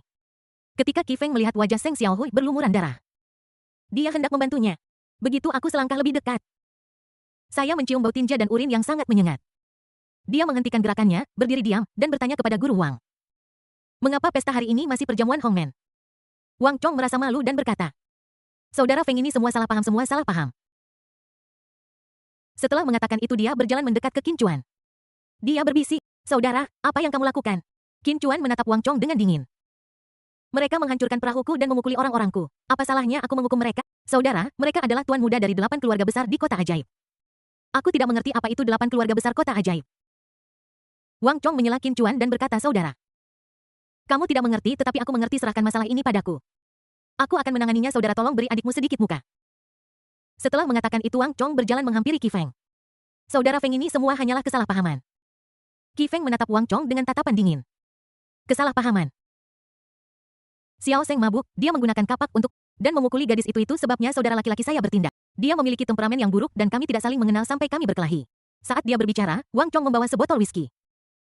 Saudara Feng, jangan terlalu banyak bicara, semuanya ada di dalam anggur. Setelah mengatakan itu Wang Chong mendongak. Tuangkan sebotol whisky utuh 500 ml ke dalam mulutmu. Di tengah minum dia sudah merasa sedikit kewalahan. Disemprot 2 kali. Namun Wang Chong tidak berhenti tetapi memilih untuk terus minum. Anak tunggal di keluarga orang terkaya. Putra sulung Wanda Group. Suami idaman nasional ribuan gadis. Kepala sekolah Wang Chong adalah orang yang selalu menentang semua orang. Saat ini, serendah anjing yang mengemis dan mencoba menyenangkan pihak lain. Ini membuat Qin Chuan tidak tahan. Dia berjalan mendekat dan menjatuhkan whisky dari tangan Wang Chong dengan satu tangan. Wang Chong, apa yang kamu lakukan? Berhenti minum. Wang Chong mendorong Qin Chuan menjauh dan berkata dengan suara tercekat. Brother, jangan khawatirkan aku. Apa yang bisa kulakukan? Dia sepertinya memiliki sesuatu yang lain dalam kata-katanya, tetapi dia tidak mengatakannya dengan. Setelah mendorong tangan Qin Chuan menjauh, Wang Chong terus minum tanpa ragu sedikit pun. Sampai botol itu sudah miring kemana-mana. Dan tidak ada setetes pun anggur yang tersisa di dalam botol. Dia menopang dirinya bersandar di dinding dan berkata dengan terhuyung-huyung. Saudara Feng, apakah ini cukup untukku? Qi Feng sedikit menyipitkan matanya dan tidak berkomentar. Seng Xiaohui merangkak ke kaki Qi Feng dan menarik celananya. Saudara Fengas, tuan muda dari 4 keluarga atas dari 8 keluarga besar. Anda harus membuat keputusan untuk kami. Kami tidak bisa membiarkan anak itu. Jika tidak, 8 keluarga besar kita akan kehilangan muka. Qi Feng menarik kembali kaki celananya dengan jijik dan berkata. Jangan khawatir Xiaohui, aku tidak akan berdiri diam sementara kalian berempat dipermalukan. Seng Xiaohui sangat senang mendengar Qi Feng bersedia maju. Ikat Brother Feng Ti nanti dan biarkan dia melihat bagaimana aku bermain dengan wanitanya. Aku ingin membuat hidupnya seperti neraka. Mei Suo dan Diao yang merangkak dan bergema. Tolong minta tuan muda keluarga Qi untuk bertindak dan membalaskan dendam kami. Qi Feng tersenyum canggung dan menoleh untuk melihat Wang Chong. Wang Chong Yu lihat Hits bukan karena aku tidak mau tights bahwa mereka tidak ingin melepaskannya. Anda tahu, 8 keluarga besar di kota ajaib selalu saling membantu, sebagai tuan muda keluarga Qi. Salah satu dari 4 keluarga teratas, adalah kewajiban saya untuk membantu generasi muda dari 4 keluarga yang lebih rendah. Ketika Wang Chong mendengar ini, hatinya tenggelam. Qin Chuan masih terlihat tenang. 8 keluarga besar Shanghai tidak lebih dari omong kosong baginya. Melihat Qin Chuan begitu tenang, Qi Feng mencibir dan berkata, nama Anda Qin Chuan, kan? Kita bertemu di pameran mobil terakhir. Dari penampilanmu, kau baru saja bersama Wang Chong dan menjadi kaya. Jadi tak terhindarkan jika kamu sedikit sombong kamu belum mempelajari tentang sejarah 8 keluarga agung kami. Ini bukan salahmu sulit bagi seorang pengikut yang menjilat orang berkuasa untuk berhubungan dengan lingkaran kami. Qi Feng menunjuk ke 3 orang di tanah dan berkata.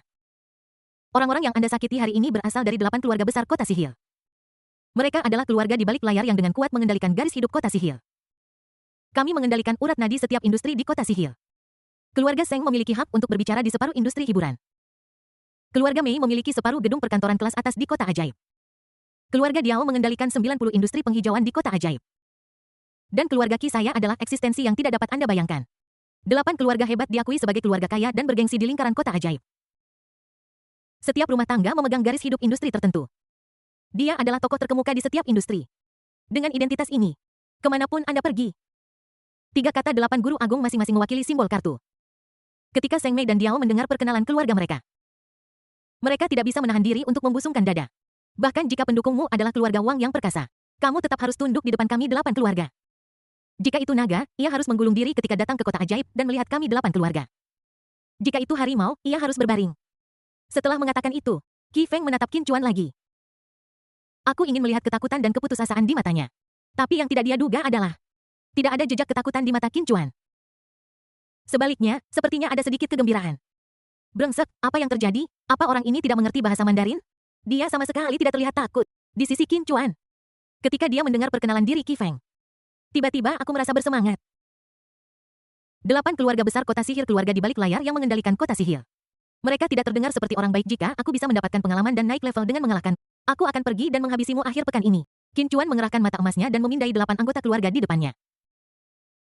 Tapi yang membuatnya menyesal adalah tidak ada pengingat nilai pengalaman yang muncul di atas kepala orang-orang ini. Tiba-tiba mata Qin Chuan yang bersemangat menjadi sedikit hilang. Dia menyingkirkan mata emasnya dan berkata dengan nada menghina. Sungguh ikan dan udang busuk yang mengaku sebagai keluarga kaya dan mulia sepanjang hari. Di Tiongkok teori ampas aristokrat orang asing sudah lama tidak dapat diterapkan. Kalian hanyalah orang yang mengatur aktor, orang yang melakukan penataan lanskap. Dan orang yang memungut sewa. Sedangkan kamu bahkan tidak berani mengatakan apa yang kamu... Kenapa aku harus takut pada kalian? Ikan busuk dan udang busuk. Kumpulkan uang sewa dan terlibat dalam penghijauan. Meskipun apa yang dikatakan Qin Chuan itu benar. Kenapa kedengarannya begitu? Seng Mei dan Diao sangat marah. Menunjuk Qin Chuan dan berteriak Kakak Feng bunuh dia. Bunuh dia ini adalah laut lepas bunuh dia jangan khawatir tentang konsekuensinya. Qi Feng mengangkat tangannya untuk menghentikan kebisingan yang dibuat oleh beberapa orang. Qin Chuan Yu melihat apa yang terjadi hari ini kita tidak bisa membiarkan ini begitu saja. Dia berjalan ke lemari api, mengambil kapak pemadam kebakaran dan melemparkannya ke tanah. Kamu, seorang manusia biasa, tidak dapat menanggung murka 8 keluarga besar kota iblis. Potong salah satu lenganmu dan aku akan mengampuni hidupmu. Wang Chongwo yang sudah bingung terhuyung-huyung dan berkata. Saudara Feng, kita tidak bisa melakukan ini, kita tidak bisa melakukan ini. Jika kamu ingin melumpuhkan lengan Qin Chuan, kakekku pasti akan memukulku sampai mati jika dia tahu. Qi Feng memelototi Wang Chong dan berkata dengan suara dingin. Wang Chong, jika ayahmu tahu bahwa kamu kehilangan 10 miliar di Pulau Australia dan bahkan tidak bisa membayar bunganya. Apa yang akan dia lakukan padamu? Begitu kata-kata ini keluar. Pupil mata Wang Chong tiba-tiba mengecil. Dia duduk benar-benar lemas. Qi Feng melanjutkan, kamu harus tahu bahwa kamu bergantung padaku untuk menahan penagihan utang dari keluarga He di Audao dan membuat mereka berjanji untuk hanya membayar kembali pokoknya dan bukan bunganya. Setiap kata dari perkataan Qi Feng menusuk hati Wang Chong. Efek whisky barusan menghilang dalam sekejap. Anda kehilangan 10 miliar di Australia, Qin Chuan bertanya dengan tenang. Kinerja Wang Chong hari ini sudah membuat Qin Chuan merasa ada sesuatu yang salah. Sekarang Qi Feng menceritakan kisah di baliknya. Dia tiba-tiba mengerti. Awalnya Qin Chuan merasa aneh bahwa Wang Chong agak sombong. Mengapa dia tiba-tiba menjadi begitu penakut? Bahkan jika pihak lain adalah salah satu dari 8 keluarga besar kota iblis. Tetapi sebagai putra orang terkaya, dia sama sekali tidak kalah dengan pihak lain. Wang Chong menoleh ke Qin Chuan dengan wajah sedih. Menangis. Saudara, aku juga tidak ingin melakukan itu. Jadi aku pergi ke Pulau Australia bersama mereka untuk berjalan-jalan. Awalnya saya ingin bermain untuk 1 atau 2 juta. Tetapi saat saya bermain, saya semakin kecanduan, dan kerugian saya semakin besar. Qin Chuan mendengarkan cerita Wang Chong. Dia segera menyadari bahwa ada masalah yang jelas di sini. Bagaimana Anda bisa kehilangan 10 miliar dengan taruhan 1 atau 2 juta? Saya juga tidak tahu. Awalnya saya pikir itu hanya permainan 100 atau 200 juta dolar. Saya hanya punya 18 juta tunai saat itu, setelah saya kehilangan semuanya. Mereka menyerahkan formulir dan meminta saya untuk menandatanganinya, peduli berapa banyak uangnya. Mereka akan segera memberikannya kepada saya. Formulir awal hanya untuk sekitar 1 atau 2 juta dolar. Jadi saya tidak terlalu memperhatikannya, saya terus meminjam uang dari tempat itu. Saya meminjam dan meminjam ketika tagihan keluar pada akhirnya. Saya tercengang karena saya mengetahui bahwa saya berutang 10 miliar. Wang Chong gemetar ketakutan saat berbicara. Meskipun dia adalah putra orang terkaya, aset keluarganya berjumlah ratusan miliar. Sebagian, setelah diambil untuk uang tunai, itu akan menyebabkan kepanikan pada akhirnya hanya setengah dari nilai pasar yang bisa dicairkan. Kehilangan 10 miliar dalam sekali jalan. Bagi keluarga Wang, ini pasti akan menjadi pukulan serius. Jika Wang Lin, kepala keluarga Wang, tahu tentang ini, dia mungkin akan memukuli Wang Chong setengah mati. Tangisan Wang Chong tidak membuat Qi Feng tenang. Dia memanfaatkan situasi ini dan berkata, Qin Chuan, tanpa perlindungan keluarga Wang, aku ingin tahu seberapa merajalela kamu bisa. Aku akan memberimu 1 menit untuk bersiap dan melumpuhkan salah satu lenganmu. Jika tidak, aku akan mengambil kedua lenganmu. Seng Xiaohui berada di sampingnya. Bersemangat dan menggoyangkan tubuhnya. Saudara Feng, 1 lengan saja sudah cukup bagi. Aku ingin kedua kakinya. Diao yang berdiri dan berkataku ingin dia memotong kontolnya. Kalau tidak, aku tidak akan pernah tenang. Mei Suo menyeringai dan berkata, aku akan menghancurkan semua giginya dan mematahkan tulang rusuknya. Ketiga pria itu memiliki tampang garang di wajah mereka. Seolah-olah mereka ingin menggiling Qin Chuan menjadi abu. Wang Chong ragu-ragu untuk berbicara. Karena dia tidak ingin Qin Chuan terluka dengan cara apapun. Jika dia tidak berutang 10 miliar itu, dia pasti bisa bersaing dengan 4 orang di depannya. Tapi sekarang pihak lain telah menangkapnya. Tidak ada yang benar-benar bisa saya lakukan. Qin Chuan mendengus dingin dan berjalan ke kapak pemadam kebakaran dan berdiri diam. Dia melihat ke bawah pada kapak di tanah dan berkata, siapa yang memberitahumu bahwa aku perlu dilindungi oleh keluarga Wang? Qi Feng sedikit menyipitkan matanya. Hahayu masih keras kepala bahkan ketika saatnya tiba. Aku sudah memeriksamu dan tahu bahwa kau cukup pandai berkelahi. Kau punya beberapa keterampilan dan kau adalah preman yang bekerja untuk keluarga Wang. Tapi apakah menurutmu bisa berkelahi itu berguna di dunia nyata? Bisakah kamu membuat nama untuk dirimu sendiri dengan bisa berkelahi? Qi Feng mengambil langkah maju lagi dan hampir berhadapan langsung dengan Qin Chuan. Lalu dia berkata, sungguh lelucon dunia ini tentang uang dan kekuasaan. Tidak peduli seberapa hebat Anda dalam bertarung jika Anda tidak dilindungi oleh keluarga Wang. Anda bisa bersembunyi hari ini, tapi bisakah Anda bersembunyi besok? Bisakah Anda bersembunyi selamanya? Aku tidak berani mengatakan bahwa keluarga Kiku memiliki kemampuan lain. Tetapi kami memang memiliki kemampuan untuk membalikkan dunia. Selama kamu hidup 1 hari lagi, aku bisa menemukanmu. Qin Chuan menunjukkan senyum licik di sudut mulutnya. Menurutmu, siapa dirimu? Di mataku, keluarga Kimu bukan apa-apa. Apakah Qin Chuan perlu bersembunyi darimu? Sialan Feng saudara. Orang ini sangat keras kepala, jangan buang waktu untuk berbicara dengannya. Bunuh saja dia. Seng Xiaohui menopang tubuhnya yang setengah hancur dan mengambil kapak api di tanah. Dia mengangkat tangannya dan siap untuk, namun di mata Qin Chuan, keterampilannya tidak berbeda dengan anak TK. Qin Chuan mengangkat kakinya sedikit dan menendang menggunakan 20% kekuatannya. Dia menendang Seng Xiaohui dari kapal pesiar dan ke laut lepas. Semua orang di antara penonton terkejut dan ketakutan. Kekuatan ini benar-benar terlalu menakutkan. Adegan ketika Seng Xiaohui ditendang keluar persis seperti sesuatu dari film efek khusus. Semua orang yang hadir tercengang. Apakah ini kekuatan yang seharusnya dimiliki manusia? Dia benar-benar bisa menendang orang hidup menjauh. Tendang ke langit. Mei Suo dan Diao yang mundur lagi. Mereka tidak ingin berakhir seperti Seng Xiaohui. Para pengawal di kapal itu tercengang. Aku tidak bisa menahan diri untuk... Sialan, aku senang aku tidak mencoba untuk menjaga hukum dan ketertiban. Kalau tidak, aku pasti sudah ditendang oleh orang ini. Mata Wang Chong hampir keluar. Saudara, kau petarung yang hebat. Di antara semua orang yang hadir, hanya Qi Feng yang paling tenang. Dia tersenyum dingin seolah-olah dia telah melihat semuanya. Qi Feng menggerakkan bibirnya sedikit dan berkata dengan lembut, Guru Xiao. Giliranmu untuk mengambil tindakan. Kemudian dia berjalan ke tepi perahu dan meletakkan tangannya di pagar pembatas. Matanya menatap laut tak terbatas di mana orang tidak bisa melihat tangan di depan wajahnya. Qi Feng berteriak, Guru Xiao. Semua orang bingung dan mengikuti contoh Qi Feng. Melihat ke kejauhan, ombak kecil di laut terus menghantam, menyebabkan Eklis naik dan turun sedikit. 1 detik. 2 detik. 3 detik. Tiba-tiba ke arah Seng Xiaohui ditendang. Sepertinya ada pergerakan yang tidak biasa di permukaan laut. Sebuah tanda putih muncul entah dari mana di permukaan laut beberapa ratus meter jauhnya. Apa itu? Hiu. Itu tidak mungkin. Hiu tidak meninggalkan bekas apapun saat berenang. Orang-orang di tempat kejadian terus berbisik dan menebak. Saat jejak putih semakin dekat dan dekat dengan Eklis. Dengan latar belakang cahaya terang dari Eklis. Semua orang akhirnya melihatnya dengan jelas. Mustahil. Benar-benar mustahil. Ibu, apa yang baru saja kulihat? Bagaimana ini bisa terjadi? Pandanganku tentang dunia akan runtuh. Apakah aku terpesona atau aku sedang melihat alien? Mata semua orang terpaku ke laut. Tanda putih itu tidak dibuat oleh makhluk laut manapun. Tapi seseorang. Dia sebenarnya berjalan di atas ombak. Boom. Boom. Boom. Inilah suara yang menghancurkan 3 perspektif orang-orang yang hadir. Mei Suo Diao Yang dan Wang Chong semua terpana dengan pemandangan di hadapan mereka. Qi Feng tersenyum dengan tenang. Kekuatan Master Xiao masih sama mengerikannya seperti dulu. Qin Chuan melihat pemandangan di laut dengan, memang orang ini. Semua orang tercengang. Yang kulihat hanyalah sosok-sosok yang mengambang di setiap puncak. Gunakan penalaran ke atas dari gelombang untuk melompat ke puncak gelombang berikutnya. Dia membawa seorang pria yang tampak seperti anjing mati. Pria itu adalah Seng Xiaohui yang ditendang oleh Qin Chuan. 10 meter terakhir atau lebih dari Eklis. Pria itu tiba-tiba menekuk kakinya. Berjongkok lalu melompat tinggi. Seperti kuda menginjak burung layang-layang terbang. Dia menggunakan momentum ombak terakhir untuk melompat langsung ke geladak Eklis. Dengan suara keras, kekuatan dahsyat pendaratannya menciptakan penyok kecil di dek baja Eklis. Seluruh tempat itu sunyi senyap. Napas semua orang sepertinya berhenti. Hanya angin laut yang bersiul yang masih bernyanyi. Tidak ada suara lain. Pemandangan itu sunyi menyeramkan. Di bawah lampu Eklis. Pria itu dengan santai melemparkan Seng Xiaohui ke samping. Kemudian dia menamparkan air laut dari tubuhnya 2. Akhirnya dia berdiri dengan tangan di belakang punggungnya memandang seluruh penonton. Tuan Xiao Qi Feng menunjukkan kegembiraan di wajahnya dan buru-buru pergi untuk menyambutnya. Tuan Xiao Wang Chong mendengar. Seluruh warna menghilang dari wajahnya. Ketakutan yang tak dapat dijelaskan muncul di hatiku. Dia pernah mendengar nama ini sebelumnya. Siapa Tuan Xiao? Qin Chuan bertanya dengan acuh tak acuh. Tanpa menunggu Wang Chong berbicara, Qi Feng memperkenalkan dengan keras. Tuan Xiao adalah bos Hongmen luar negeri Xiao Wanshan.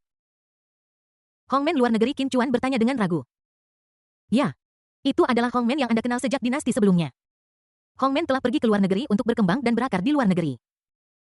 Dan telah menciptakan prestasi besar di luar negeri. Hongmen selalu dikenal karena kekuatannya untuk menaklukkan dunia. Ini adalah pemimpin Hongmen Xiao Wanshan. Dia pernah seorang diri membantai geng darah hitam di Amerika Serikat.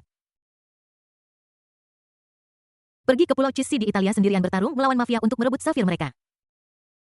Dan melakukan perjalanan ribuan mil sendirian melintasi medan perang di Irak untuk menyelamatkan pejabat senior Amerika. Qi Feng telah menyaksikan keterampilan supernatural Xiao Wanshan. Pemimpin geng darah hitam gagal membayar kembali hutangnya. Jadi dia pergi untuk mengumpulkannya. Saya tidak pernah menyangka akan ditahan oleh pihak lain. Tidak hanya hutang yang tidak dibayar. Dia juga menuntut agar keluarga Qi menawarkannya $1 miliar AS sebelum dia melepaskan orang itu. Qi Lianshan, kepala keluarga Qi dan ayah Qi Feng. Tidak berdaya. Mereka hanya bisa pergi ke markas Hongmen di Amerika Serikat untuk mencari bantuan. Setelah berlutut selama sehari semalam, pemimpin geng Hongmen akhirnya setuju untuk membantu. Tetapi hanya satu orang yang dikirim untuk menyelamatkan. Orang ini adalah Xiao Wanshan. Saya bertemu Xiao Wanshan yang saat itu sudah berusia lebih dari 50 tahun. Qi Lianshan bahkan ingin pulang untuk berpesta. Namun, hal itu terhalang oleh kekuatan Hongmen yang luar biasa. Dia tidak berani mengatakan apapun lagi. Dia tidak punya pilihan selain mencoba dan membawa Xiao Wanyan ke geng darah hitam untuk negosiasi. Tapi yang tidak saya duga adalah, Xiao Wanshan baru saja tiba di markas geng darah hitam. Dengan kilatan, dia langsung bergegas masuk. Geng darah hitam tidak diberi kesempatan untuk membacakan baris-baris mereka. Di tempat kejadian ada tembakan dan ratapan terus-menerus di mana-mana. 5 menit kemudian, ada keheningan. Xiao Wanshan membawa Qi Feng di satu tangan dan berjalan keluar dari markas geng darah hitam dengan santai. Dan di dalam markas geng darah hitam, bahkan tidak ada nada ratapan yang tersisa. Qi Feng melihat semua yang terjadi. Orang-orang sudah ketakutan. Dia pikir ayahnya telah memanggil alien untuk menyelamatkannya. Kuat. Ini sangat kuat. Kungfu yang luar biasa benar-benar mengesankan. Sejak kejadian ini, keluarga Qi telah memberikan upeti kepada Hongmen setiap tahun. Hanya untuk mencari seorang jenderal untuk melindungi mereka dan keluarga mereka. Xiao Wanyan secara alami menjadi pelindung keluarga Qi. Tuan Xiao, anak ini, dia memprovokasi keluarga Qi kami dan baru saja menendang putra tertua keluarga Seng keluar. Anda harus mengurusnya untuk kami. Qi Feng membungkuk dan memohon dengan hormat. Xiao Wannian berdiri dengan tangan di belakang punggungnya dan matanya tertunduk. Dia tampak seperti pertapa yang memandang ke seluruh tempat itu. Qin Chuan tersenyum tipis dan mengerahkan kekuatan seni bela diri di tubuhnya.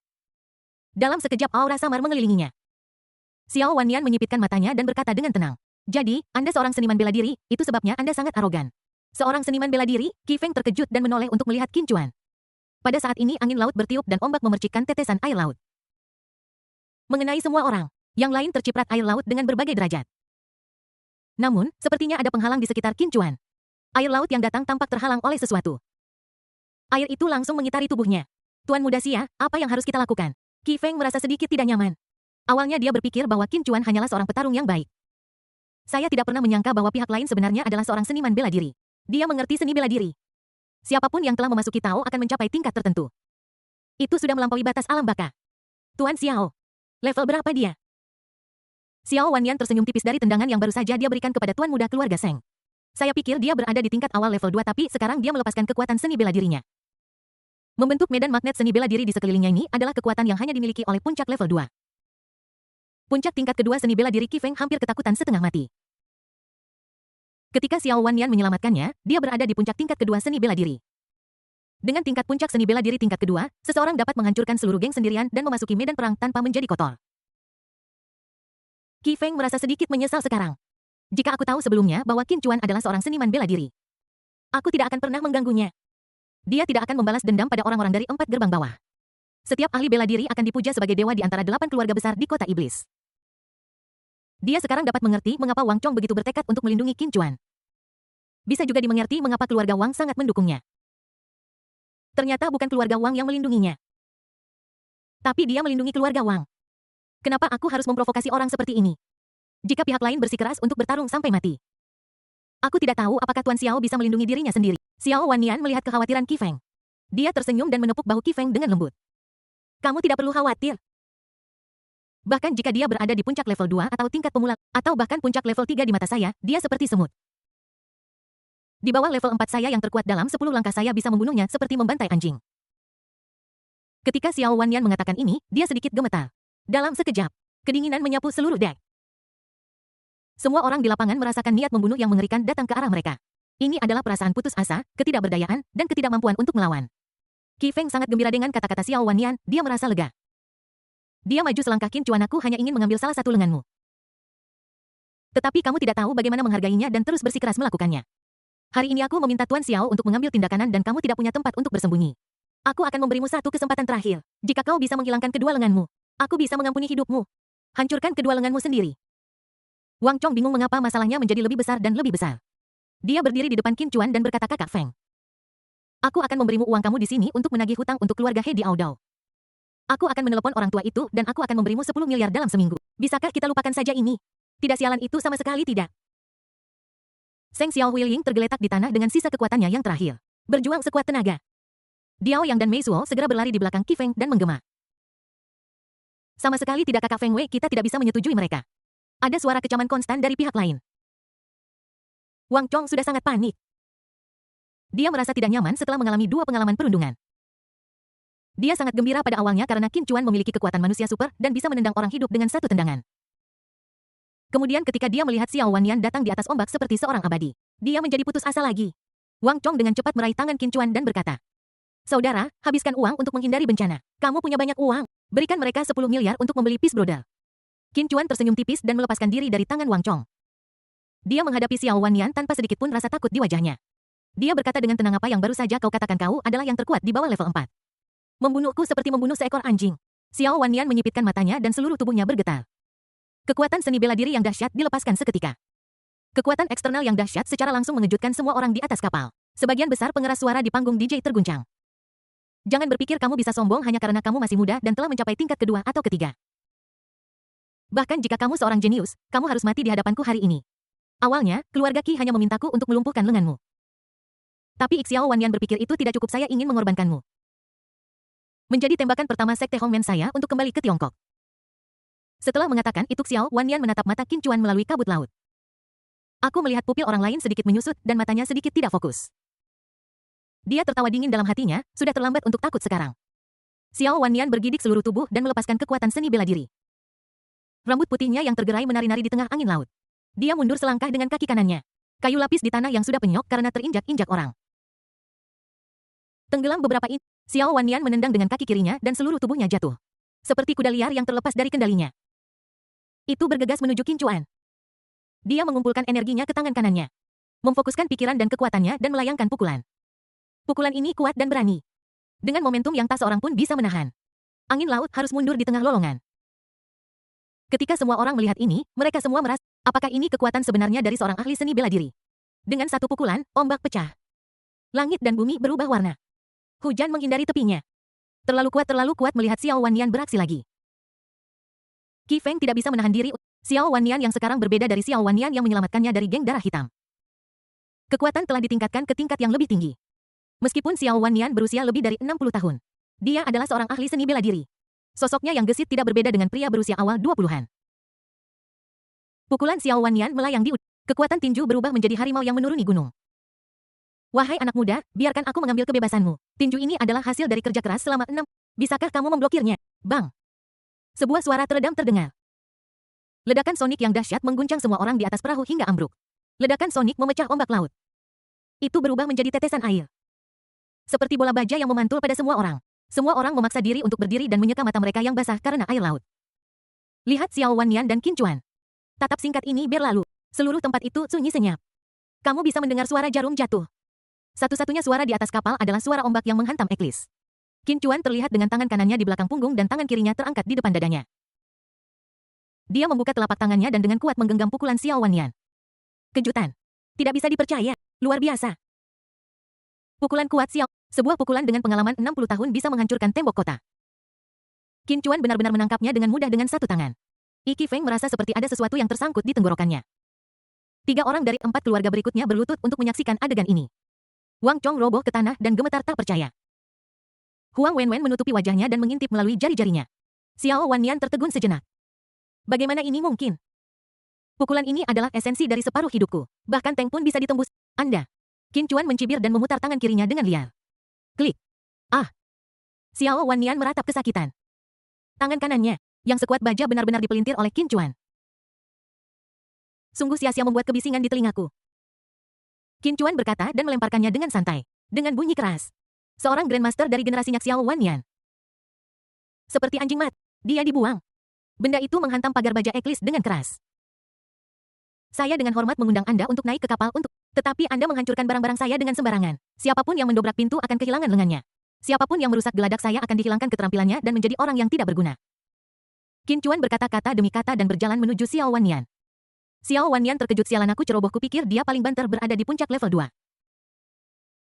Atau level awal level 3, aku tidak menyangka bahwa dia berada di puncak level 3 seperti aku. Yang muda lebih baik dari yang kuat, bagaimanapun juga saya sudah tua. Saya khawatir saya tidak bisa mengalahkannya pada level yang sama dengannya. Xiao Wannian menahan rasa sakit yang parah dan menyambung kembali tulang-tulangnya yang patah. Wah, aku tidak menyangka kamu begitu mampu, kamu benar-benar berada di puncak level 3. Aku meremehkanmu, namun meskipun aku dan kamu sama-sama berada di puncak level 3. Aku memiliki metode rahasia Hongmen. Saat dia berbicara, Xiao Wannian mengulurkan tangan kirinya. Dengan jari telunjuk dan jari tengah bersamaan. Kemudian tekan beberapa titik akupuntur khusus pada tubuh Anda. Detik berikutnya, dia mengeluarkan raungan panjang ke arah langit. Teknik rahasia Hongmen 5, gerbang pelarian buka. Dengan raungan guntur yang keras ini, kilat dan guntur muncul di antara langit dan bumi. Gerimis awal tiba-tiba berubah menjadi hujan lebat. Tiba-tiba terjadi angin kencang dan ombak besar. Xiao Wannian, yang masih sedikit lemah sedetik terakhir, langsung pulih dengan kesehatan penuh. Kabut tebal menyelimutinya. Pada saat ini bahkan hujan pun tidak bisa menembusnya. Saat Xiao Wannian maju selangkah, dek Eklis menjadi penyok. Aku tidak pernah menyangka bahwa Xiao Wannian akan dipaksa oleh seorang anak muda untuk membuka 5 gerbang Dunjia dan secara paksa meningkatkan ke tingkat keempat seni bela diri. Awalnya hanya kamu yang akan mati, tapi sekarang, kamu memaksaku untuk membuka 5 gerbang Dunjia dan menyebabkan aku kehilangan 10 tahun umurku. Aku harus menghancurkan seluruh keluargamu untuk memperingati 10 tahun yang telah hilang dariku. Xiao Wannian menarik napas dalam-dalam dan memegang kapak api dengan kuat di tangannya. Dia berteriak dengan keras. Kekuatan seni bela diri di dalam tubuh langsung dituangkan ke kapak api. Dalam sekejap seluruh kapak itu ditutupi dengan lapisan cahaya putih. Gerakan saya ini unik untuk prajurit level 4. Ini memberdayakan senjata-senjata biasa diliputi oleh kekuatan seni bela diri. Mengubahnya menjadi senjata ilahi yang dapat memotong besi seperti lumpur. Dengan itu aku bisa membunuh dewa dan Buddha. Saksikan kapak biasa di tangan Xiao Wanyan berubah menjadi senjata ilahi yang memancarkan aura menakutkan. Api harapan kembali menyala di hati 8 keluarga besar di kota ajaib. Potong dia, potong dia, potong dia. Qi Feng sangat gembira dan tertawa Tuan Xiao sangat mendominasi tingkat 4 mengalahkan tingkat 3. Seperti memotong melon dan sayuran, hancurkan dia. Wang Chong melihat sekeliling dengan panik dan segera berlari ke alat pemadam kebakaran lainnya. Bersiaplah untuk membawakan Qin Chuan sebuah kapak. Xiao Wanyan melirik lawannya dan menebas di udara dengan kapak. Kabut putih keluar dari kapak yang langsung menghancurkan kotak alat pemadam kebakaran menjadi abu. Xiao Wanyan tidak peduli apakah Qin Chuan bisa mendapatkan kapak. Dia melakukan ini hanya untuk memamerkan otot-otot. Qin Chuan melirik lubang di dinding eklis. Matanya dipenuhi amarah. Awalnya kamu Hongmen. Hanya perlu mati tetapi kamu menghina keluargaku dan menghancurkan kapalku. Aku akan menghukummu untuk kedua kejahatan itu. Aku akan menghancurkanmu. Hongmen. Qin Chuan Yu terlalu sombong menggiling tulangmu dan menyebarkannya menjadi abu saja tidak cukup untuk melampiaskan amarahku. Aku akan membawa mayatmu ke Siam dan menjadikannya boneka yang tidak akan pernah bereinkarnasi. Xiao Wanyan menebas beberapa kali lagi di udara dengan kapaknya. Bayangan putih melesat seperti peluru. Qin Chuan tidak takut dan berjalan menuju Xiao Wanyan. Ketika bayangan putih mendekatinya, Qin Chuan dengan santai melambaikan tangannya. Kapak yang seperti ribuan anak panah yang menusuk hati orang-orang dihempaskan tanpa jejak oleh Qin Chuan hanya dengan lambaian tangannya yang santai. Seluruh tempat itu sunyi senyap. Semua orang kembali bingung. Qin Chuan tidak berhenti bergerak maju dan mengulurkan tangan kanannya. Cengkeraman kehampaan. Di tangan kanan yang kosong. Pusaran putih perlahan mengembun. Siklon melonjak dan terjerat. Dari titik kecil. Itu menjadi bola kecil dan kemudian menjadi pisau panjang. Lihat adegan. Xiao Wanyan tercengang. Aku sangat ketakutan hingga menjadi inkontinensia di tempat. Mengumpulkan Qi menjadi bilah ini adalah keterampilan eksklusif untuk prajurit level 5. Kamu sebenarnya adalah seorang prajurit level 5. Aku bingung. Benar-benar bingung. Xiao Wanyan hanya merasa bahwa ketiga pandangannya hancur. Keyakinan pada pria kuat di hatiku runtuh. Dia berlatih keras selama 60 tahun dan mencapai puncak tingkat ketiga. Dia sudah dipuji sebagai pejuang berbakat yang hanya muncul sekali dalam 1 abad. Hari ini saya membuka 5 gerbang Dunjia lagi dan mencapai tingkat keempat. Ternyata lawannya adalah bos level 5. Seorang prajurit level 5 berusia 20 tahun. Ini belum pernah terjadi sebelumnya dalam sejarah. Tanpa preseden dan tanpa penerus dan belum pernah terdengar. Apakah orang ini masih manusia? Bagaimana ini mungkin? Apakah dia mulai berlatih sejak dia berada di dalam kandungan ibunya? Apa-apaan ini? Saat ini Xiao Wanyan hanya memiliki satu pikiran di benaknya. Kabur. Lari cepat. Lari segera. Jika kamu tidak melarikan diri sekarang, kapan kamu akan kabur? Pakar level 5 muda seperti itu telah muncul di China. Saya harus melaporkan ini kepada orang-orang Hongmen jika tidak. Mereka akan menderita kerugian besar. Xiao Wanyan terdiam tanpa mengucapkan sepatah kata pun. Aku sebenarnya ingin mengarungi ombak. Xiao Wanyan melompat ke lautan luas. Tubuh ringan menginjak setiap riak gelombang. Hanya beberapa detik. Dia benar-benar melompat 100 meter jauhnya. Sesaat kemudian, Xiao Wanyan mendarat dengan mantap di perahu kayunya. Dia dengan cepat memadamkan lampu minyak di atas perahu, hindari dilacak oleh pihak lain. Untungnya, saya telah berlatih kungfu ringan berjalan di atas ombak selama bertahun-tahun. Jika tidak, saya pasti sudah mati di lubang neraka. Sial, ada apa dengan China sekarang? Ada semua jenis monster. Jika aku tahu ini akan terjadi, aku tidak akan menggunakan 5 gerbang Dunjia. Bahkan jika aku menggunakan cheat, aku tetap tidak bisa mengalahkan lawan. Dan aku akan menyia-nyiakan 10 tahun hidupku dengan sia-sia. Tidak, aku harus kembali dan melapor kepada Patriark Hongmen. Xiao Wanyan segera menggunakan kekuatan seni bela diri untuk menggerakkan perahu kayu ke depan. Tiba-tiba rambut di samping telinga Xiao Wanyan berkibar. Bayangan putih menyilaukan melesat melewatinya dari belakang.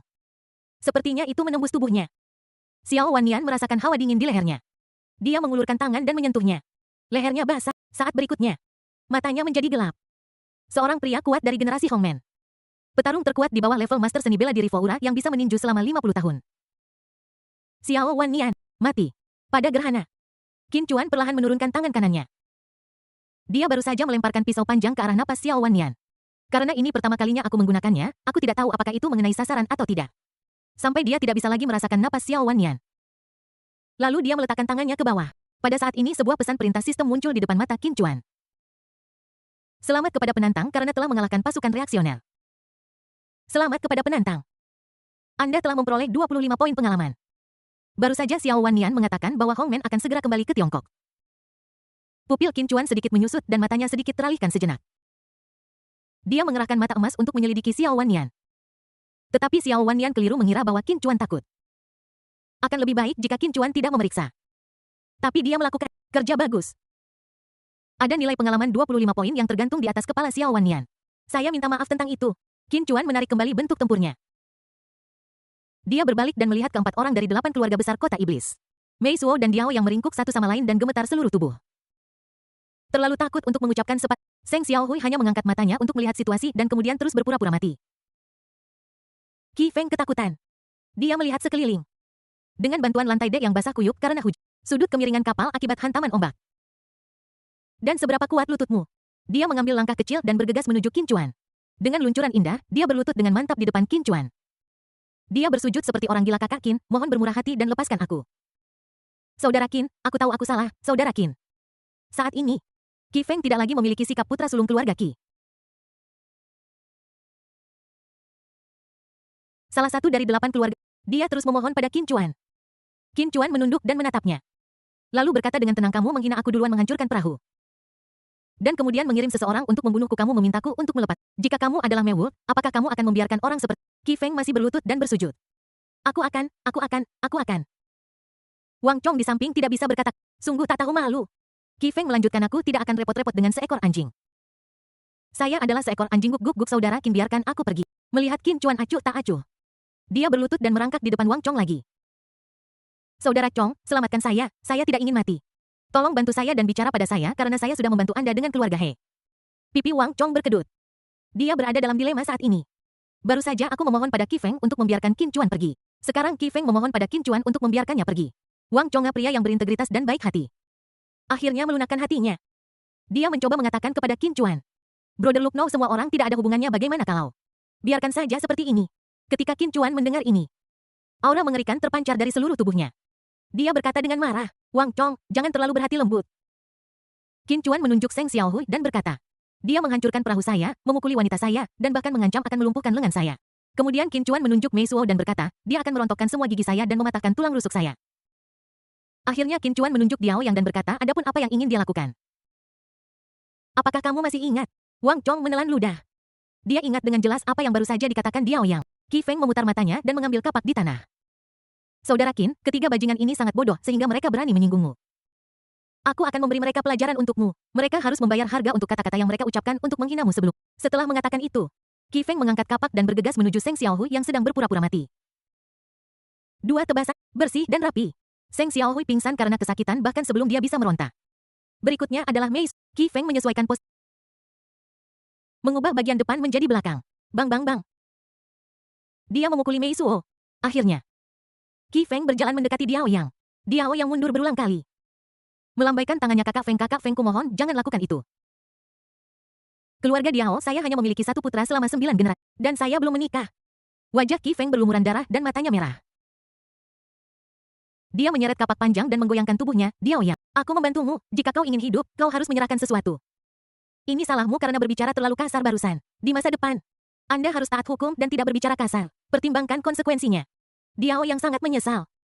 Siapa yang tahu bahwa mengucapkan kata-kata kasar akan menjadi bumerang. Semua orang mengucapkan kata-kata kasar, mengapa aku mengatakan itu baru sebelum Diao Yang selesai merenung. Qi Feng membuatnya tidak sadarkan diri. Melihat Diao Yang pingsan, Qi Feng berkata dengan senyum masam. Kau harus berterima kasih padaku karena memberimu anestesi sebelum eksekusi. Kata-kata itu jatuh. Operasi bedah juga telah diselesaikan dengan lancar. Adegan ini, semua orang di kapal muntah. Termasuk Wang Chong. Dia merasakan perutnya mual dan dengan cepat berlari ke sisi perahu dan muntah dengan hebat. Setelah menyelesaikan semua pekerjaan, Qi Feng merosot kembali berlutut di depan Qin Chuan dengan sikap menjilat. Saudara, semuanya sudah beres, bisakah kau melepaskanku demi usaha pribadiku? Tindakan Qi Feng juga mengejutkan Qin Chuan. Dia tidak menyangka seseorang bisa begitu gila. Namun demikian, Qin Chuan tetap tidak ingin melepaskan Qi Feng. Karena Qi Feng telah menyentuh titik lemahnya. Tepat ketika mata Qin Chuan dipenuhi dengan niat membunuh. Wang Chong yang baru saja kembali dari muntah memegang tangannya erat-erat. Dia memohon, kakak, kamu tidak boleh membunuhnya. Jika kamu membunuhnya, aku akan mati 10 miliar, bagaimana aku bisa membayarnya kembali sekaligus? Benar-benar saudara Qin tidak peduli dengan biksu itu. Peduli dengan Buddha, maafkan aku karena telah banyak membantu Wang Chong. Aku akan kembali dan terus berbicara dengan keluarga He dan melihat apakah aku bisa memberi Wang Chong lebih sedikit uang. Mendengar ini Wang Chong menendangnya dan berkata, panggil aku kakak Chong. Iya Chong Ge. Qin Chuan memikirkannya. Dan Qi Feng mengambil tindakan terhadap 3 tuan muda dari 8 keluarga besar di kota ajaib. Setelah itu mereka pasti akan memobilisasi seluruh klan untuk membalas dendam. Jadi dia menatap Qi Feng dengan dingin dan berkata dalam hal itu. Aku akan mengampuni hidupmu dan menyelamatkan 10 miliar Wang Chong. Qi Feng bersujud lagi setelah mendengar ini saudara. Aku juga ingin memaafkannya, tapi aku tidak bisa melakukannya karena keluarga He tidak setuju. Keluarga He sangat berkuasa, dan keluarga Qi kita hanyalah keluarga kecil yang mengikuti mereka untuk mencicipi rampasannya. Tentu saja, jika kekuatanku memungkinkan, aku akan membalasnya untuk saudara Chong. Tapi keluarga Qi saya hanya memiliki aset 5 miliar yang tidak cukup untuk membayarnya kembali. Keluarga He dari Pulau Ao, kan? Kalau begitu, mari kita pergi ke Pulau Ao dan saya akan menyelesaikan masalah dengan Wang Chong secara pribadi. Apa? Apa? Qi Feng dan Wang Chong sama-sama terpana. Qi Feng sangat gembira selama dia bisa mencapai Pulau Australia. Dengan dukungan keluarga He yang super raksasa, hidupku aman. Di sisi lain, Wang Chong tidak pernah menyangka bahwa Qin Chuan ingin menyelesaikan masalahnya untuknya. Wang Chong sedikit malu dan berkata, kakak. Ini tidak benar, kamu harus membayar kembali 10 miliar itu kepadaku. Aku merasa malu. Siapa bilang aku akan membayarmu kembali 10 miliar? Wang Chong tertegun, kakak, bukankah kamu baru saja mengatakan akan menyelesaikan semuanya? Aku akan memenangkan uang itu kembali untukmu, Qin Chuan berkata dengan tenang. Ah saudara, jangan menakutiku, Wang Chong dengan cepat menarik Qin Chuan ke samping. Saudara, 9 dari 10 kali kamu kalah dalam berjudi. Itu semua jebakan. Kamu tahu ini sekarang, kenapa kamu tidak memahaminya ketika pertama kali pergi ke sana? Wang Chong menggaruk kepalanya dan tidak berani menjawab.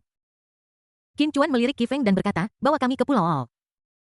Apakah itu oke? Tidak masalah, sama sekali tidak masalah. Qi Feng tampak hormat dan rendah hati. Hatiku sudah kacau dan aku dipenuhi dengan ekstasi. Tanpa diduga, Qin Chuan sebenarnya ingin menggunakan uang yang dimenangkannya di Australia untuk membayar utang Wang Chong. Apa bedanya ini dengan rezeki nomplok? Orang-orang di keluarga Qi saya melakukan pekerjaan semacam ini. Kamu bajingan? Kamu benar-benar berani masuk ke dalam perangkap. Aku akan memberimu pelajaran tentang apa artinya kalah telak sampai ibumu sendiri tidak akan mengenalimu.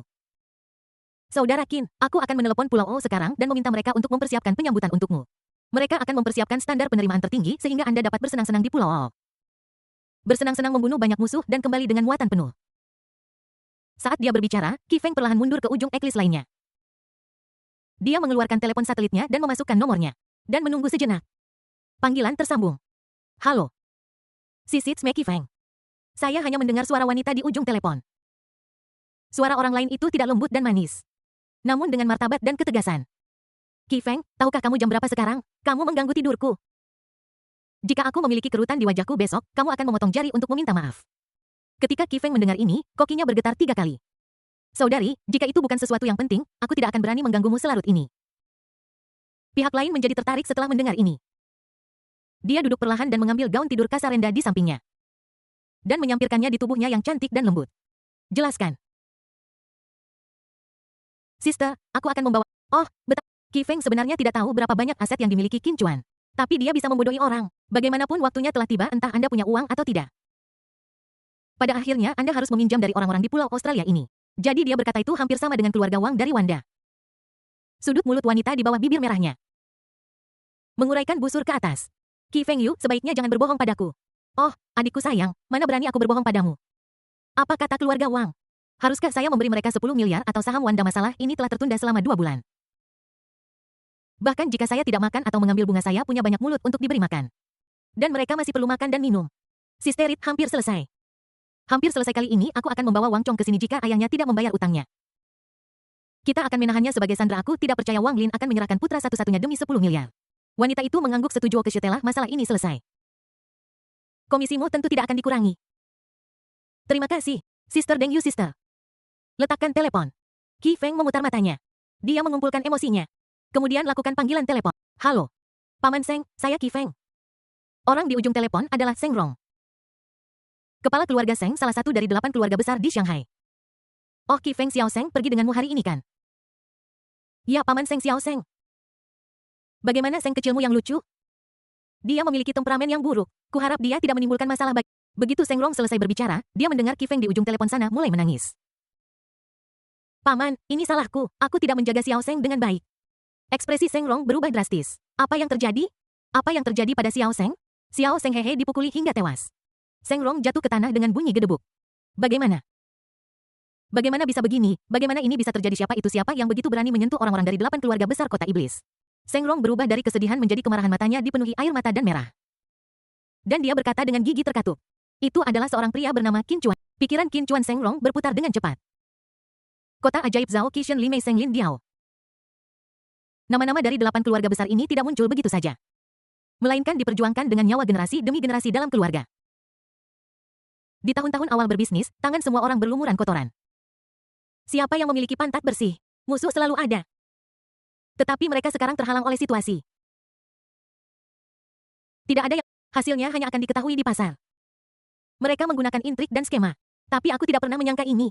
Hari ini keluarga Seng benar-benar bertemu dengan seseorang yang tidak mengikuti aturan. Dia benar-benar berani maju dan bertarung dengan bayonet. Siapa Qin Chuan? Aku akan memusnahkan seluruh keluarganya. Qi Feng menahan tangisnya dan berkata, Paman, aku akan mengirimkan informasi keluarganya nanti. Kamu harus membalaskan dendam Xiao Seng. Tentu saja Xiao Seng adalah putraku dan satu-satunya harapan keluarga Seng kami. Bahkan jika aku harus mengorbankan seluruh properti keluarga Seng, aku akan memastikan bahwa seluruh keluarganya mati tanpa tempat pemakaman. Qi Feng tersenyum jahat dan menutup telepon. Selanjutnya, dia melakukan hal yang sama lagi. Panggil Mei Hifei, kepala keluarga Mei, dan Diao Yunpeng, kepala keluarga Diao. Mereka juga meneteskan air mata, menuduh Qin Chuan melakukan sesuatu yang tidak dapat diperbaiki pada putra mereka. Selesaikan semua panggilan. Qi Feng memandang laut luas di depannya dan berkata, Qin Chuan Yu masih terlalu muda untuk bertarung denganku. Qi Feng, hari ini kau membiarkanku mempermalukan Waku tidak hanya akan menguras uangmu, tetapi juga mengubur seluruh keluargamu bersama Mu Seng Mei. Dan Diao pasti akan mengirimkan seluruh tenaga mereka ke Jiangning untuk menyerang seluruh keluargamu. Tunggu saja untuk menderita murka dari ketiga keluarga.